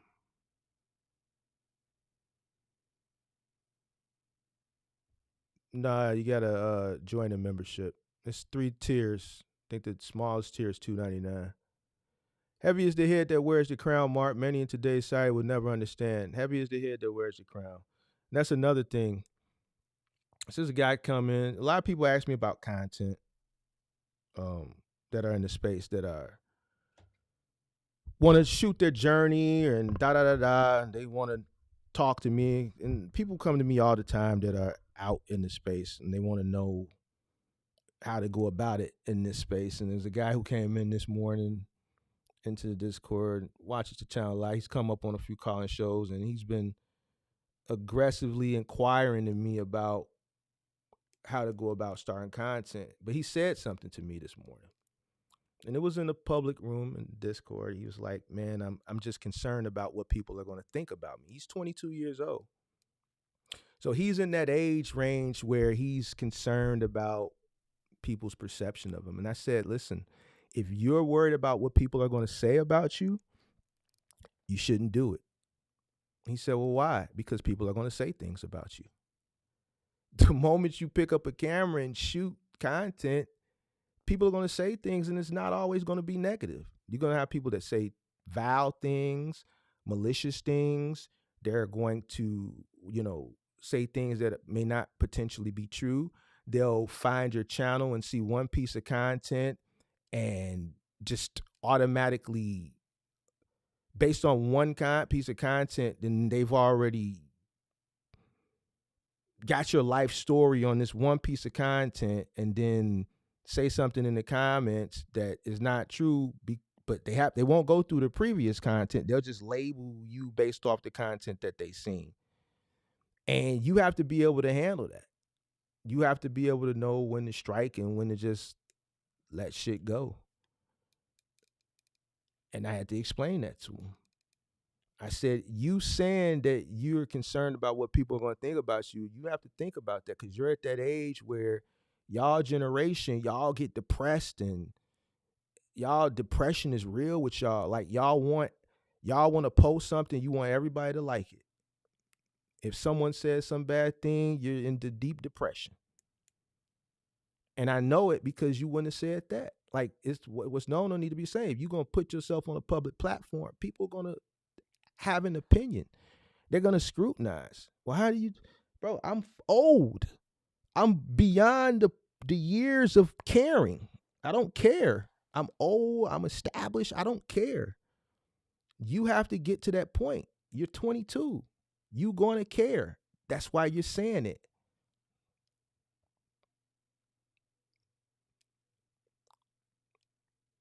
So I had to tell him that. You're right, Running Warrior. When you get, even in content creation, if your channel grows and grows and grows and grows, you got to be able to handle what comes along with it. It's going to come from viewers. It's going to come from other peers in the space that may have not, had the success, or their channel may not be growing as exponentially, or people that are ahead of you that see you creeping up. And I'm not speaking in like this space. I'm just speaking in general. I've seen it in other platforms. I've seen it in other niches. And I watch a guy who's just a regular legal guy, and Tasha K won't leave this guy alone. This guy don't bother nobody. She just won't leave the guy alone. This guy minds his business, creates his content, and she just will not leave the guy alone. This comes along with it. So, but he has a really big platform, and he's one of the guys that really makes a lot of money. He makes 6 figures just off of super chats a month, just off super chats. He makes 6 figures. He's ranked in the top 10 Not even the ad dollars, just off super chats. Women super chat this guy like he's the next thing next to God. They just like this guy. Real educational, really well spoken guy. And he just has a huge following, predominantly women, and women are the most. They spend money. A lot of the people that probably listen to this guy talk, they probably don't even really interested in what he's saying. So just because of that, a personal. So you're right. You know,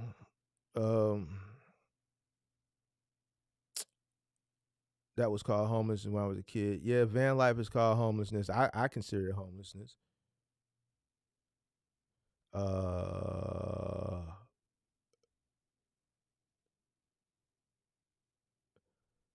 Oh, you said your channel has over 500,000 subs, 650,000 subs, and over 250 views, and I definitely had to evolve. Yeah, sometimes you gotta evolve. You gotta evolve. That's all. That's it. I'm sorry. I ain't going nowhere, but we gotta evolve, bro. We gotta evolve. It is what it is. That's all. Creative, you really didn't miss nothing too much. Mark need to smile. Well, I'm happy. I'm chilling.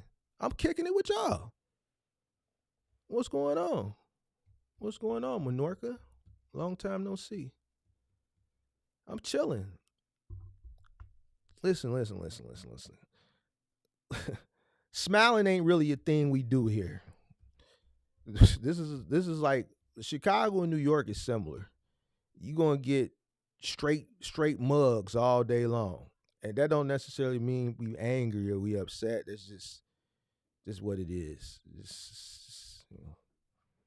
Yeah, we just like that. You got the mug. It's just on. It ain't a mean mug. It's just a mug. You dig what I'm saying?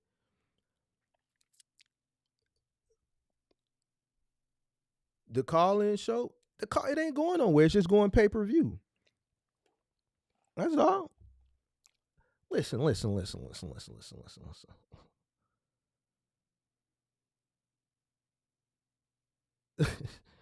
we all pay for Amazon Prime. We all pay for Netflix. We all pay for it. The people have spoken, Paul. They have spoken. Maybe we'll bring it back on the public access TV. We'll bring it back on public access TV. Maybe we'll see. We'll see how it go. But for right now, they mad at it. They don't want it. They saying, man, I'm beating people up and da da da da. All right, we just gonna take it off their eyesight.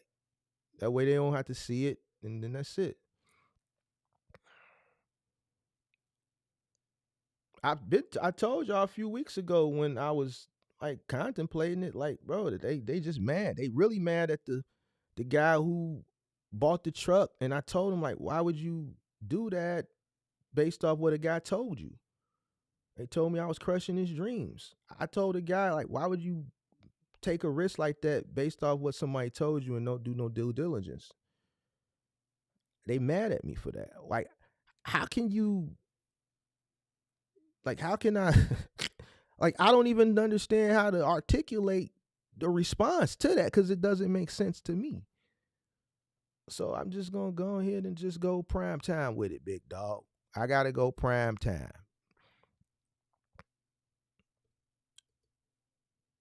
The thing about my generation Z or young, they don't think about the future. Exactly. That was something I was talking about yesterday in the Discord. I have real deep topics in the Discord because I can get deep. I can't really get too deep in here. But even yesterday with me, dealing with my OG, I'm blessed that I'm in a situation where I could do that. There's people right now, you know how parents are when they get older. They don't want to ask their kids for nothing. This is how a call goes with an older parent. Hey, baby, you busy? Okay, you ate today? All right. Hey, I was wondering, I hate to bother you. Lord knows I hate to bother you. But I got a doctor's appointment next Wednesday at 7 a.m. If you can't do it, just let me. They won't even give you a chance. Your parents, and see, this is what a lot of people don't understand. Like, your parents, they don't want to ask you for anything because they're your parents. Even when they get older, they don't even want to accept the fact that, listen, I'm here. But imagine being in a situation where you can't. There's parents that, because, man, I know you got to work, and I can't go alone because I have to have someone drive me, and da da da da.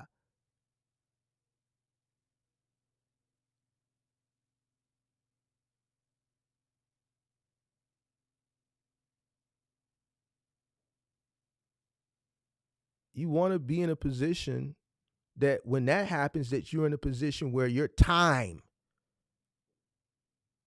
you don't have to worry about it, or let me move some stuff around. Hey, listen, no, just that, don't listen.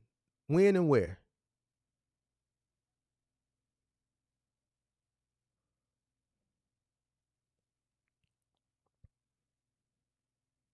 And there's other things that you have to worry about in the future that may require you to have freed up time, may require you to have money.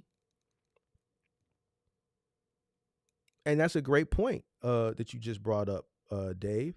And that's something that I was talking about yesterday as well. Not on the channel. I was in the Discord last night. The future. That's exactly what I was speaking to. I think about it all the time, like decisions. If I were to make different decisions now that I'm living through certain things and living through, you know, a parent that's up there in age and stuff, I'm just thankful that I did do what I was supposed to do, and things went well for me based on my decisions, that I can have time free to do these things. So, you don't know what the future holds. So you want to live every day with purpose, right? You want to try to make the best decisions day to day because you don't know what the future holds. Like, we can't be wasting time doing things that don't make sense and dumb stuff. We wasting time, and then guess what? 5 years from now, something can happen, and we're gonna look back 5 years ago. Look, if I would have did this then, now that this shit is going on, I would be in a good position to do this. But because I wasted opportunity, because I didn't do what was I was supposed to do, because I wasted so much time being selfish, now this is here and I can't do it, or I can't take care of this because I didn't do that then. No, every single day,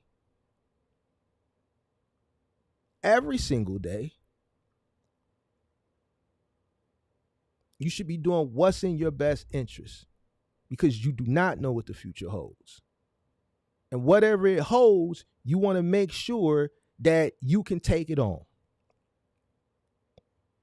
and that you're in the best position to take it on based on decisions that you made in the past. And that's it. You're right. The future, we don't know.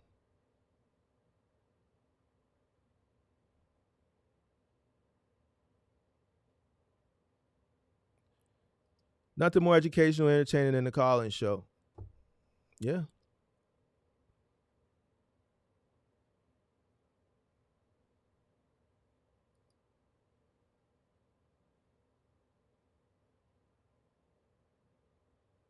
I wish that your former peers from the Wiseman Show would be honest, open, and willing to debate their views on the industry with you, and be willing to be wrong and held accountable. We had a conversation recently, and it was probably, out of all the conversations we had, it was the most one where it wasn't nobody yelling. He actually listened this time, and you never know what the future holds. He said he was gonna one, take care of the situation. We still got to get that resolved. I haven't reached out to him as far as what I want to do regarding that. I don't want the money. I just trying to figure out something that can benefit the community. I got some ideas, but I'm not really in a rush just because he said he's willing to oblige to it now. And that was like 2 or 3 weeks ago now. I'm still thinking of some ideas, and we'll get that together. But here's the thing: if we were ever to do that, that would probably be pay-per-view too, because where we were at a year ago or a little over a year ago when we were doing that to where this channel is now, like it's going to be met with something. So I don't know. That's something that I would have to think about. That's something I got to think about. That's something I got to think about. You bought your first pair of Jordans when you were 16. Your dad put you on this box truck and introduced you to a Sub-Zero refrigerator. Nothing like a Sub-Zero refrigerator, something that's top heavy. My first introduction to a Sub-Zero refrigerator, it was weird because the motor is at the top. It's top heavy. It's when you're used to carrying something that's the motor and all the heavier components are at the bottom, and then you get to a Sub-Zero, something that's big, wide, and all the weight is on the top. It's weird. But shout out to you. Shout out to anybody that ever had to move or deliver a Sub-Zero refrigerator. The good old Sub-Zero refrigerators. You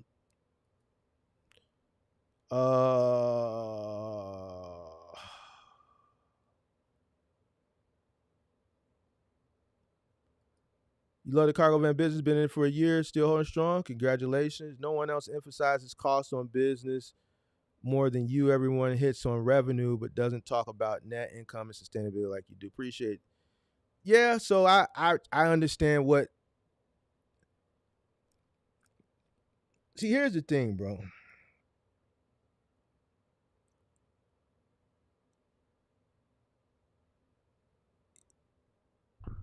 When I present content, there's morals involved. Like I understand what really matters and what people really need. So when I sit up here and talk from a business perspective, I'm giving you it all.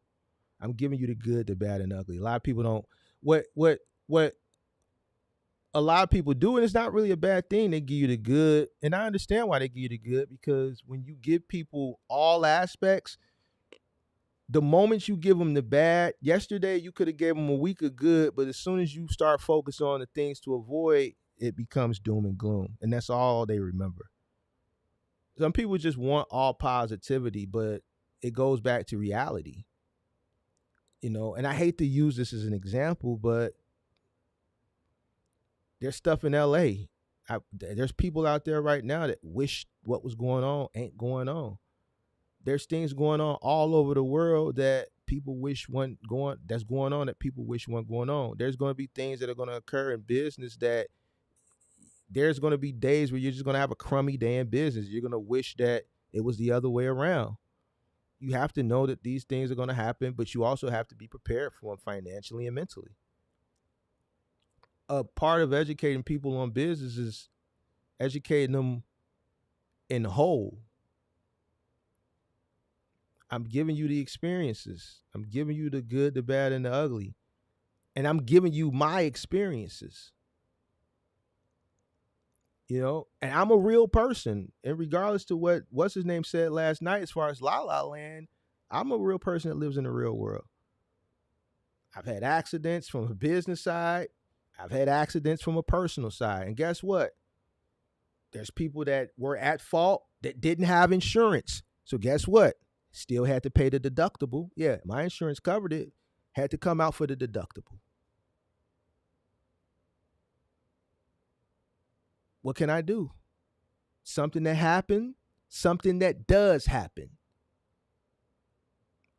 Breakdowns.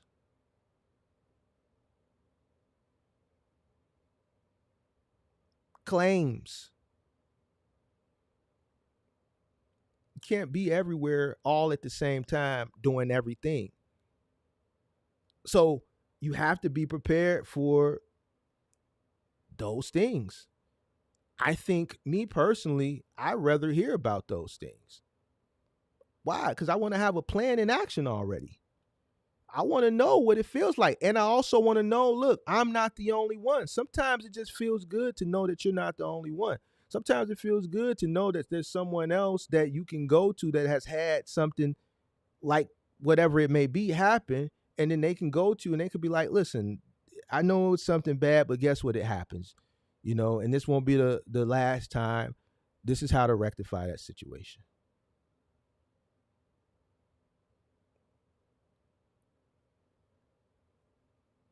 Business ain't it's everything. It's good, it's bad, it's ugly. So, I like to give people the full view.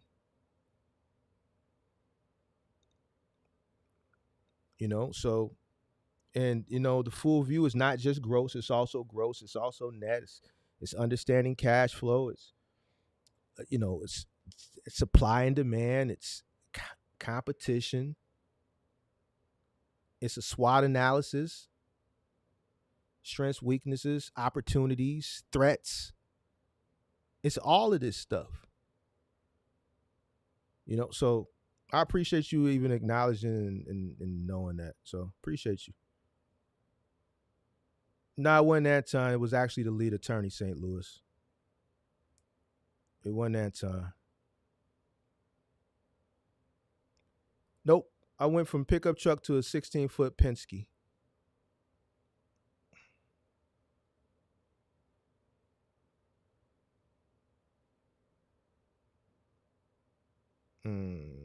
Shout out to you, bless and appreciate you. Andrew said you missed that Discord last night. Yeah, you missed I don't even want to say it was a good one. It was just I don't even know what to say, bro. For a person to tell me, "Hey, Mark, on the real, I ain't finna lie to you. You live in the real world. I live in La La Land," and meant that shit and stood on that shit. That was it. That's all I needed to hear. That just helped me make my decision, and that's why when I woke up this morning, the decision that I was leaning on making, that just pushed me over the edge, because he spoke for that whole generation. But when he spoke and after I thought about it, it clarified a lot of things for me that I was searching for. And I appreciate him for saying that. It don't make sense, but I appreciate him because he helped me. Now I don't have to think about that shit. That's one thing that I can check off my list, problem solved. Some people are going to like it. Some people are not going to like it. But like I said earlier, like I explained to the young man that came in the Discord this morning that wants to create content, but he says, I'm worried about what people are going to say about me. I'm at a point where I don't, it is what it is. I've made decisions that people disagree with. I've told people that don't like moving people don't like doing third floor moves. And because they told me they didn't like doing third floor moves, guess where I sent them? Because guess what? Listen, I need the needs of the business to be met. I'm not here to give you what you like. I'm here to make money.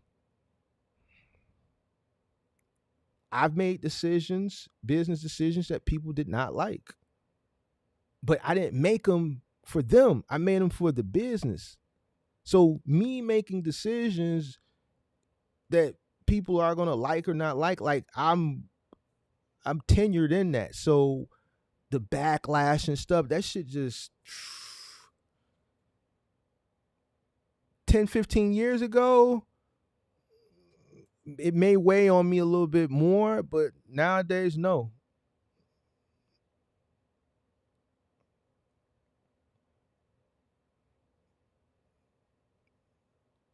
The older you get, the more you just don't care. I'm telling you. Like you done did all that. Like that shit don't even, like, you got this, like, I'm telling you, it's just different. Do Wiseman with absolutely not. If I would have read that all the way through, I wouldn't even clicked it. Let me take that off the screen real quick. I thought you was going to say something else. I jumped too good. I should have read that one before I put that one on the screen. That was not fun. That was a joke. It was a funny joke, but it wasn't funny. um.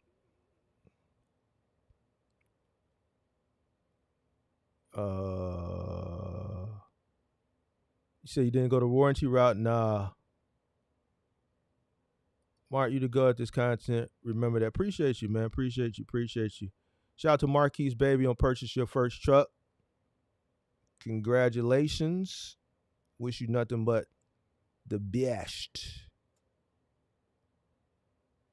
Wish you nothing but the best.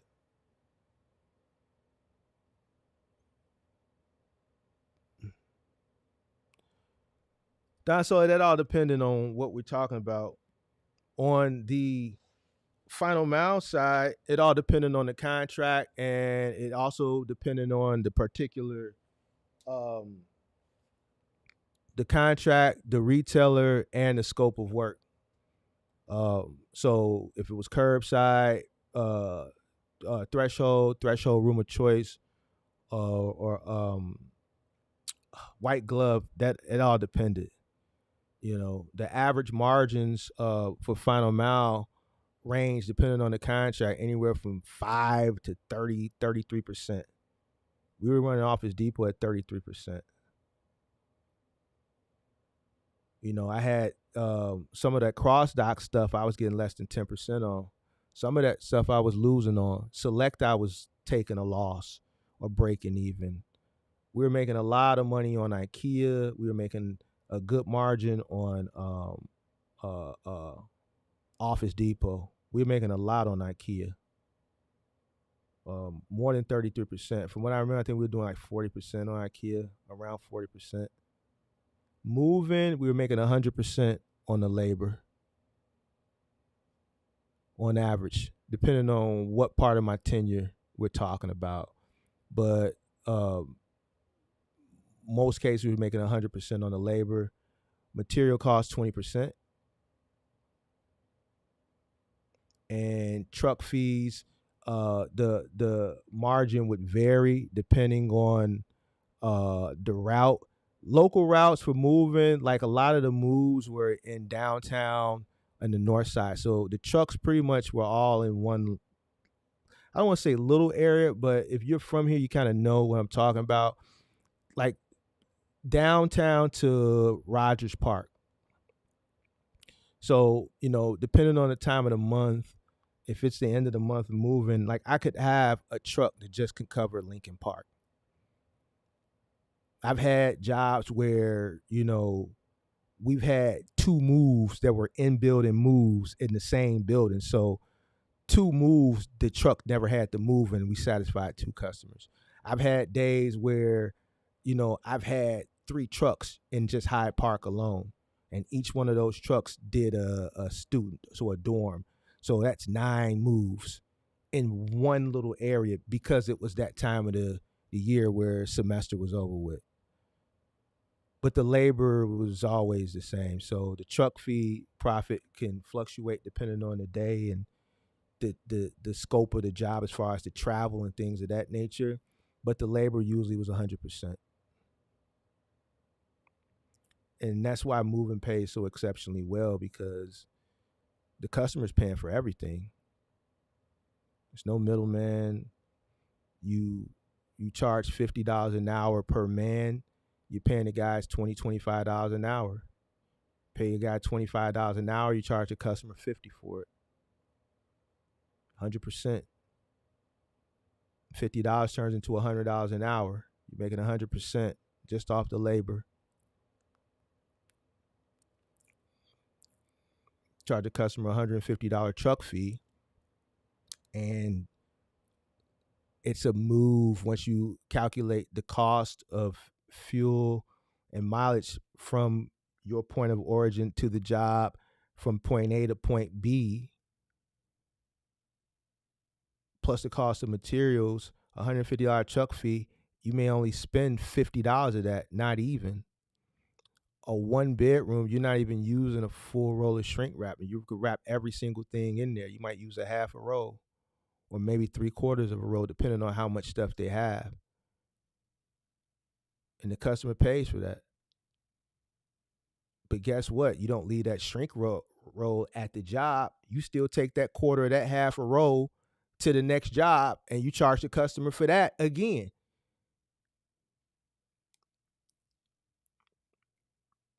It's a cold game. That's why it pays exceptionally well. So nothing like moving margins, man. Nothing like moving margins. What's the average salary? It all depends on what they're doing. All depends on what they're doing. All depends on what they're doing.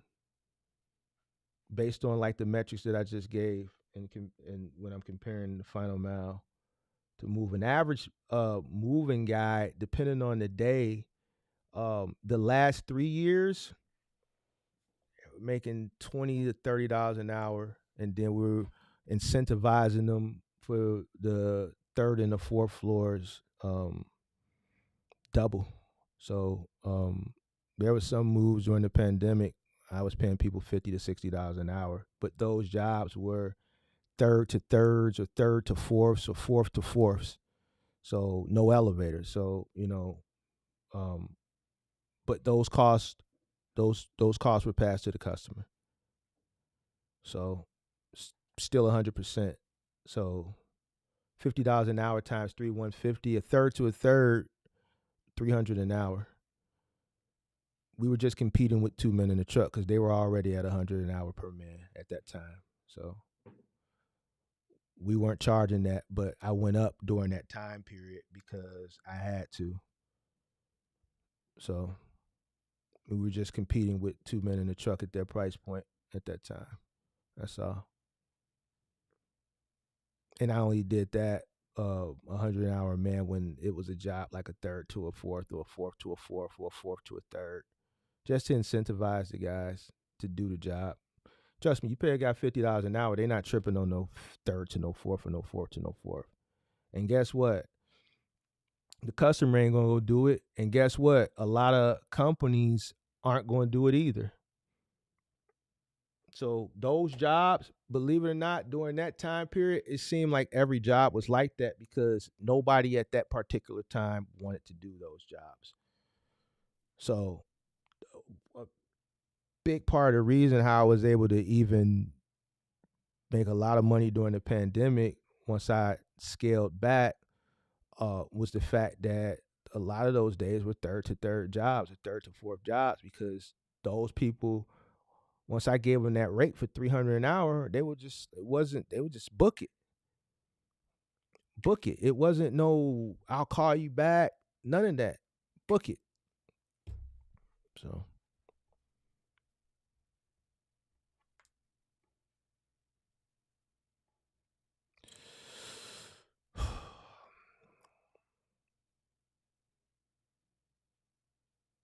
You said if the newer truck or van was about the same price compared to a used box truck, if you can get new for the same price as used, then I would do it. I talked about the van when I did in my montage, when I showed my fleet and stuff like that. My van, that one van that I bought that new. And the only reason I bought it new was because, shit, at that time, a used van was going for $22,000 with 175,000 miles on it. But Chevy had a new van, a EXT, a 2500 Chevy Express extended version, 2500 for 28,000. So I'm gonna spend an extra $5,000 to get a new van, and it had a $5,000 rebate. All right, we'll spend the extra $5,000 to get a brand new van. So in that situation, that's why I got a brand new van. If you're looking in the market for something and the new price is similar to the old because the old is holding its value well, then yeah, I would definitely go new. But here's the thing: you're gonna have due costs, not from the financing perspective, but the insurance perspective. So it's something to think about. So you still want to weigh, the pros and the cons.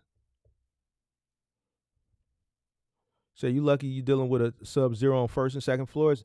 The hardest sub-zero I had, I remember it like it was yesterday, and it wasn't. It was like at least 12 years ago, maybe longer. It was a sub-zero. It was going to a place in the Gold Coast here in Chicago on Astor Street, and it had to go to a basement. It seemed like it was harder going down with the thing than it was going up. That was crazy. Yeah, that was crazy. Certain things like sub-zeros, like you just had like certain jobs and certain deliveries from the earlier days that I was on. It's just memorable because of the just the level of work that it just entailed, bro. Like, could I tackle a sub-zero today? I probably could, but with my shoulder, probably I wouldn't. I wouldn't attempt it. Yeah, send them, show them, upload them. We can look at them. Oh, you said California, they do require newer vehicles. I forgot, what is it, 2016, 2017? Yeah, if you're registered out of California, then you gotta follow the laws of Gavin Newsom. Good old Gavin Newsom. So, hey, now we ain't gonna go politics. Yeah, so Gavin Newsom got that law out there. So I forgot. Yeah, if you're in California, you gotta go newer. Yep, 2 men in the truck. Like I was telling you in the Discord, like I remember during the pandemic, I was at a drop off, and 2 men in the truck was operating the dock, and they only had a few things. So even though it was our time to get the elevator, the customer we had, we were gonna meet the elevator window. So they asked could they finish, and we let them finish. The customer didn't mind. We were still being paid by the hour. That was something between those two, neighbors at this point. And I was just watching these kids move. They were young, obviously probably worked for 2 men in the truck for the summer. Yeah, it was not the most efficient move that I've ever seen, but 2 men in the truck has a lot of market share because they have millions of dollars, marketing dollars. So they have a big part of the market share. And because they have a big part of the market share, they have volume, which means they have to have people on staff to meet the volume, and not everybody is going to be you, Asthma, or me. They're going to have to put some people in there that just may not be as skilled to meet the demand that they have because of the market share that they have due to the marketing dollars and the branding that they have all across the country.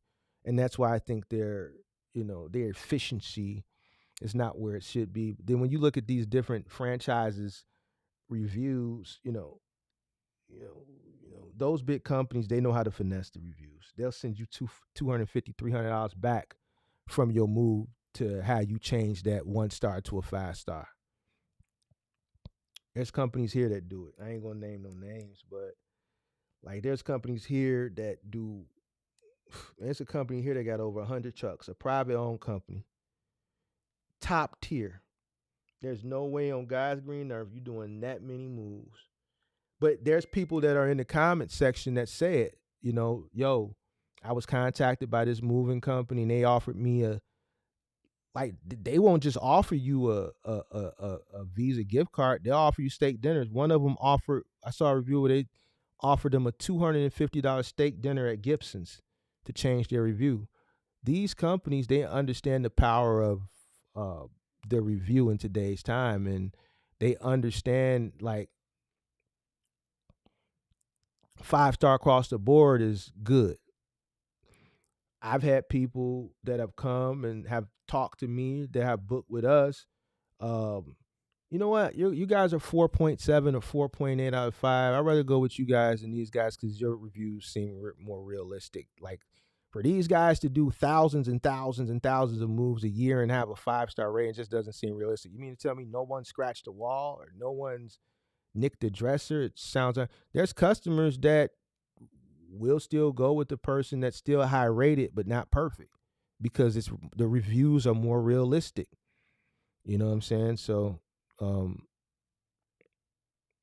Yeah, I understand why 2 men in a truck, the efficiency isn't there. It's just they gotta keep people on staff. Their turnover is high.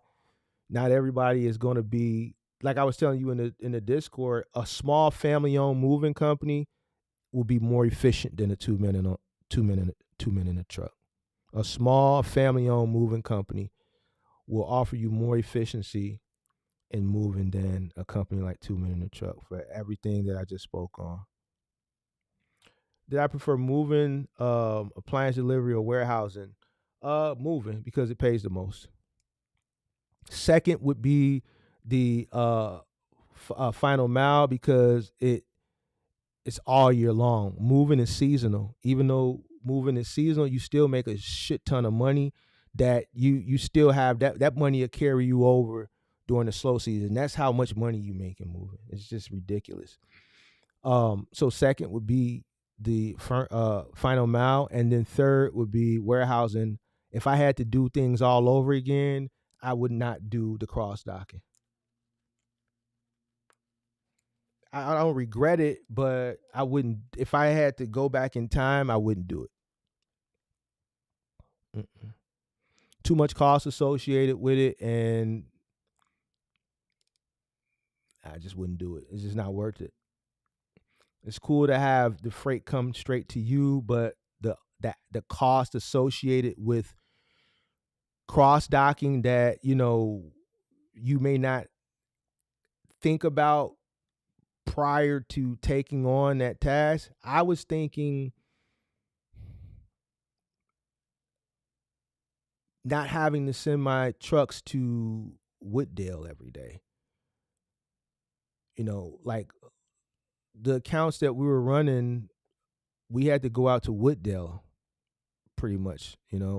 Uh, the select stuff, you got to go to the store. I'm not really talking about that, but those major accounts that we were running would go out to Wooddale. That's a 45-minute drive from where my yard was at, depending on traffic.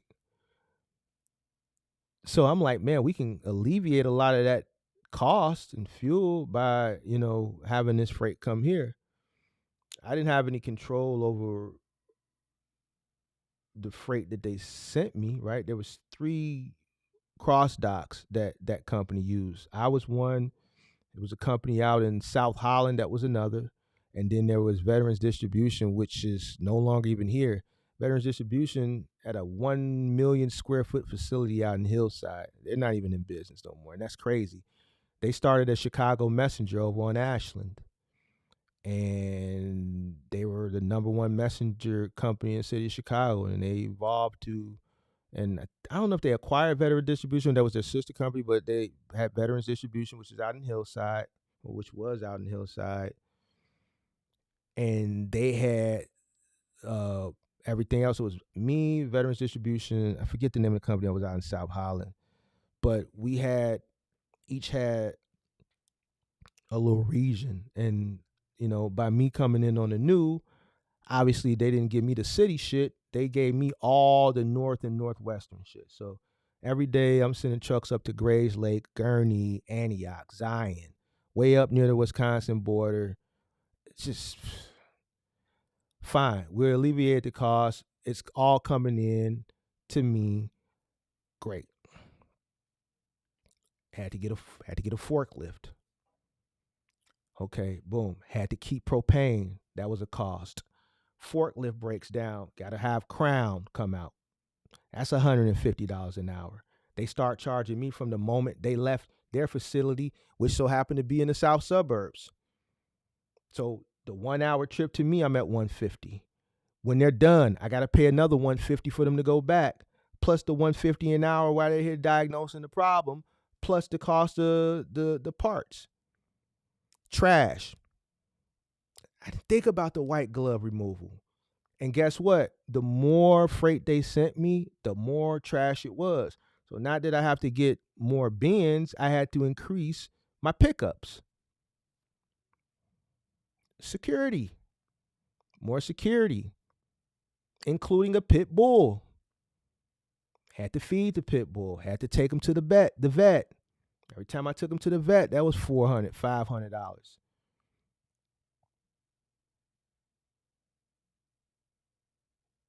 reverse logistics, more shrink wrap. Right, because now Holland, YRC, Yellow, Roadrunner, New England Motor Freight, all these companies that were coming to me that were doing reverse logistics, because for some strange reason, everything that we delivered for Wayfair, 50% of the people returned it.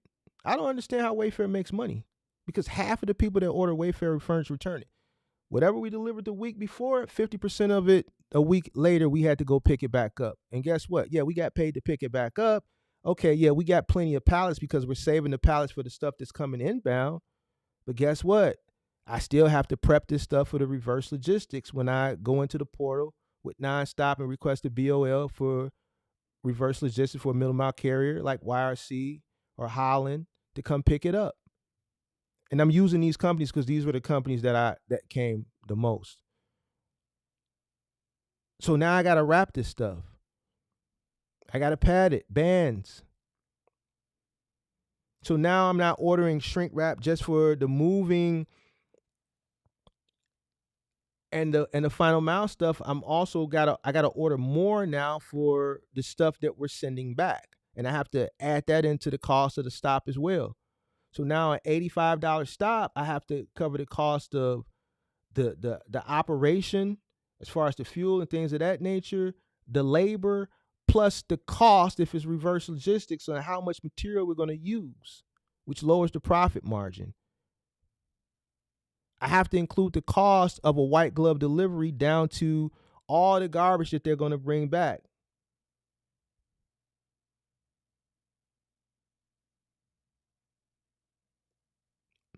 I wouldn't do it again. It's not worth it.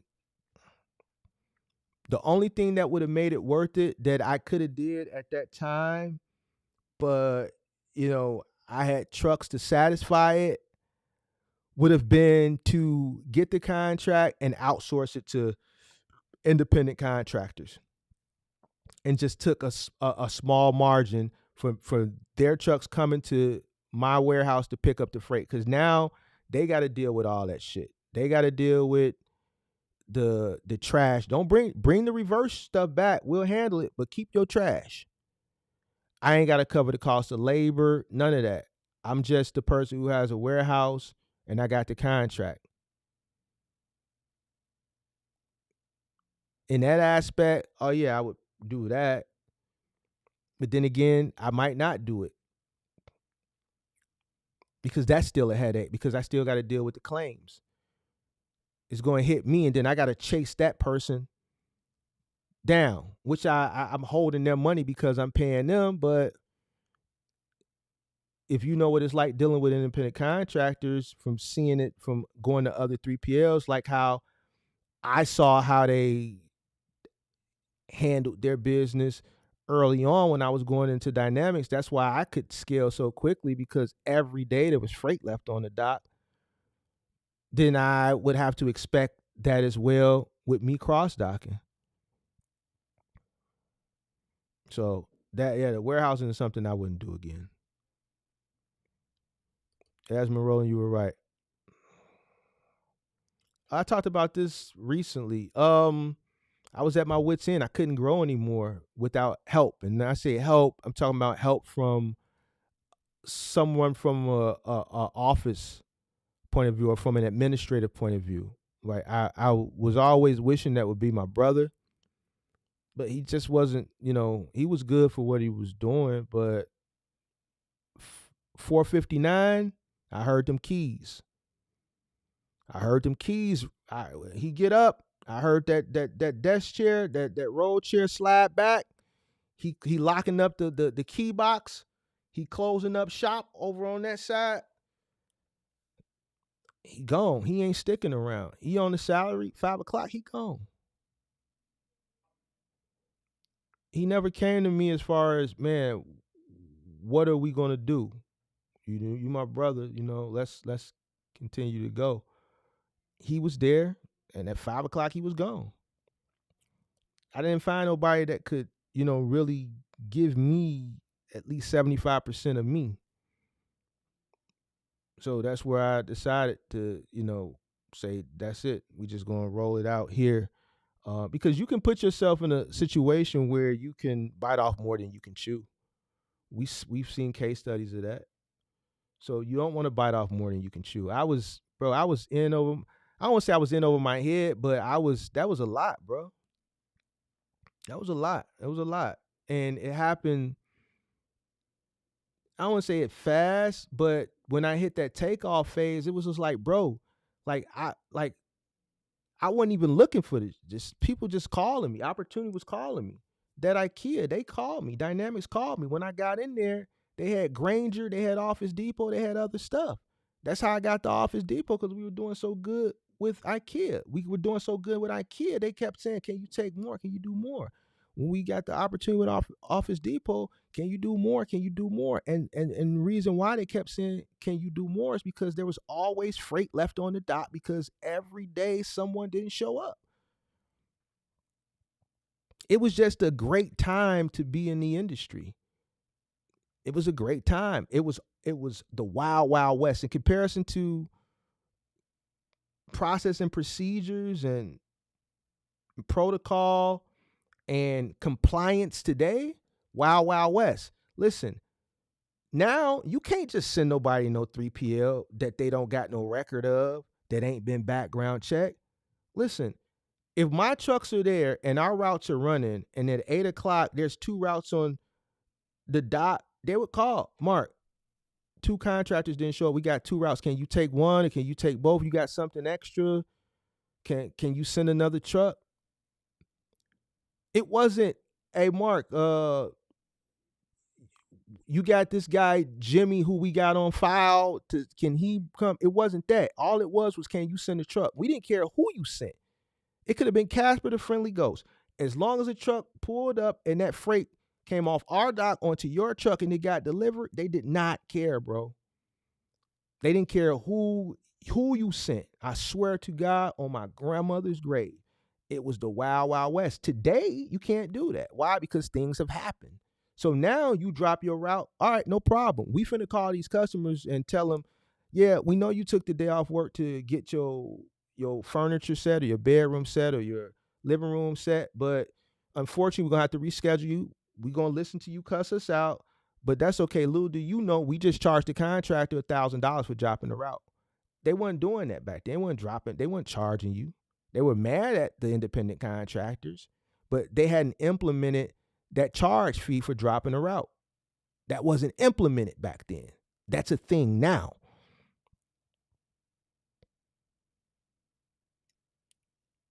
Back then, Mark, you got a truck, man, I could send a migrant.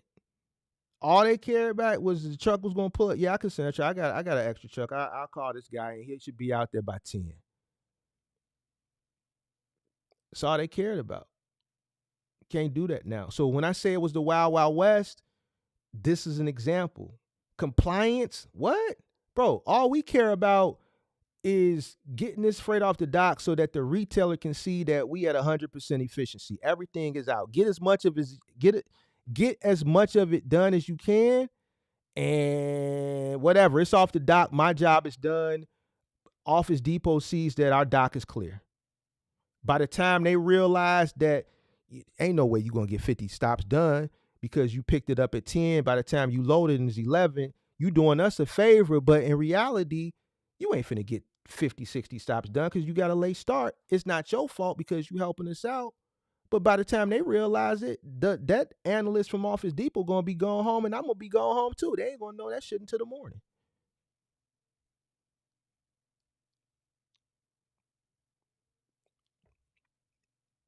It's a different time period.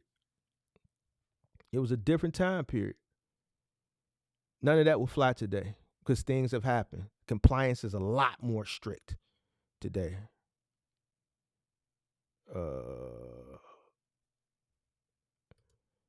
Listen.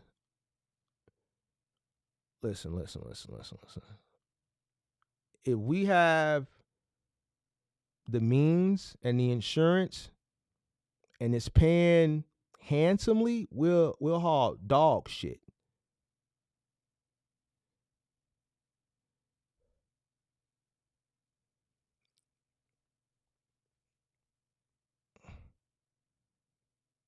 If we can legally carry it and we have everything to carry it,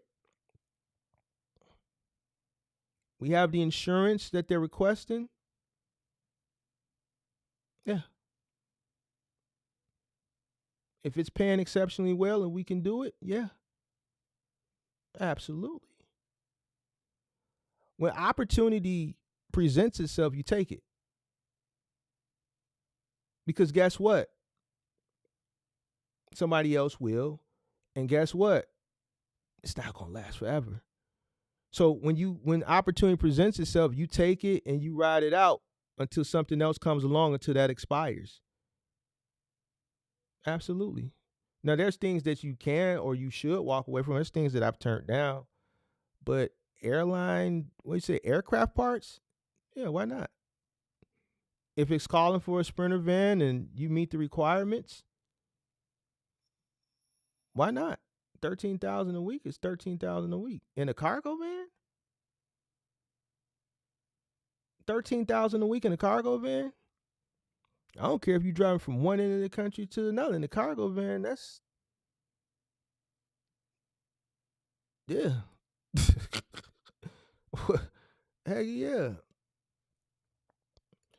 Yeah, Carter Gibson would have been loved. No more Gibsons for me though, man. No more Gibsons for me.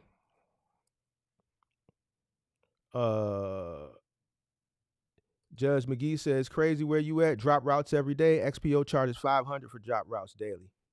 See, they weren't doing this back in the day. But yeah, contractors don't show up.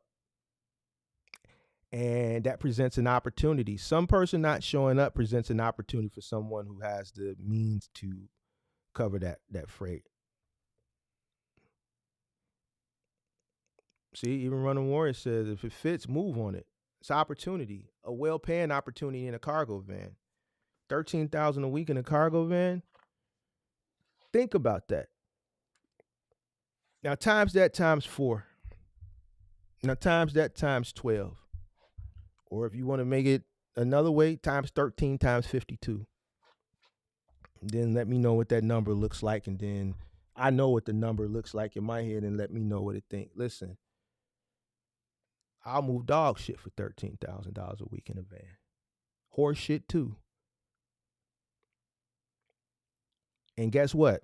The driver, you know what I'll do with the driver? Pay him handsomely. Here, man, go ahead, put the mask on, pimp. Listen. We gonna send them. Here's so many masks. You can switch them every day. You can switch them multiple times a day, and I'm gonna pay you handsomely while you switching them. Get it there. Get it there. Listen, you want the 3M mask with the things on each side? I'll get you one of them. I'll get you one for every day of the week with the filters to change it. And I'm still going to have a hell of a profit margin.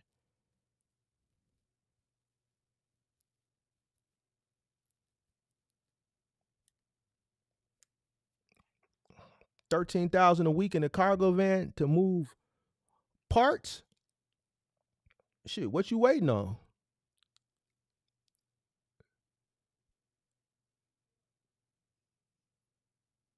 What you waiting on? Go get it. Go get it before somebody else do. That sounds like an opportunity. That sounds like an opportunity that you don't want to miss. So I would definitely take advantage of that. All right. I've overstayed my welcome. I'm sorry I let some people down. But that's life. I'll see you guys mañana. Peace. Be safe out there. Be safe out there. Everybody in LA, prayers to everybody in LA. Peace.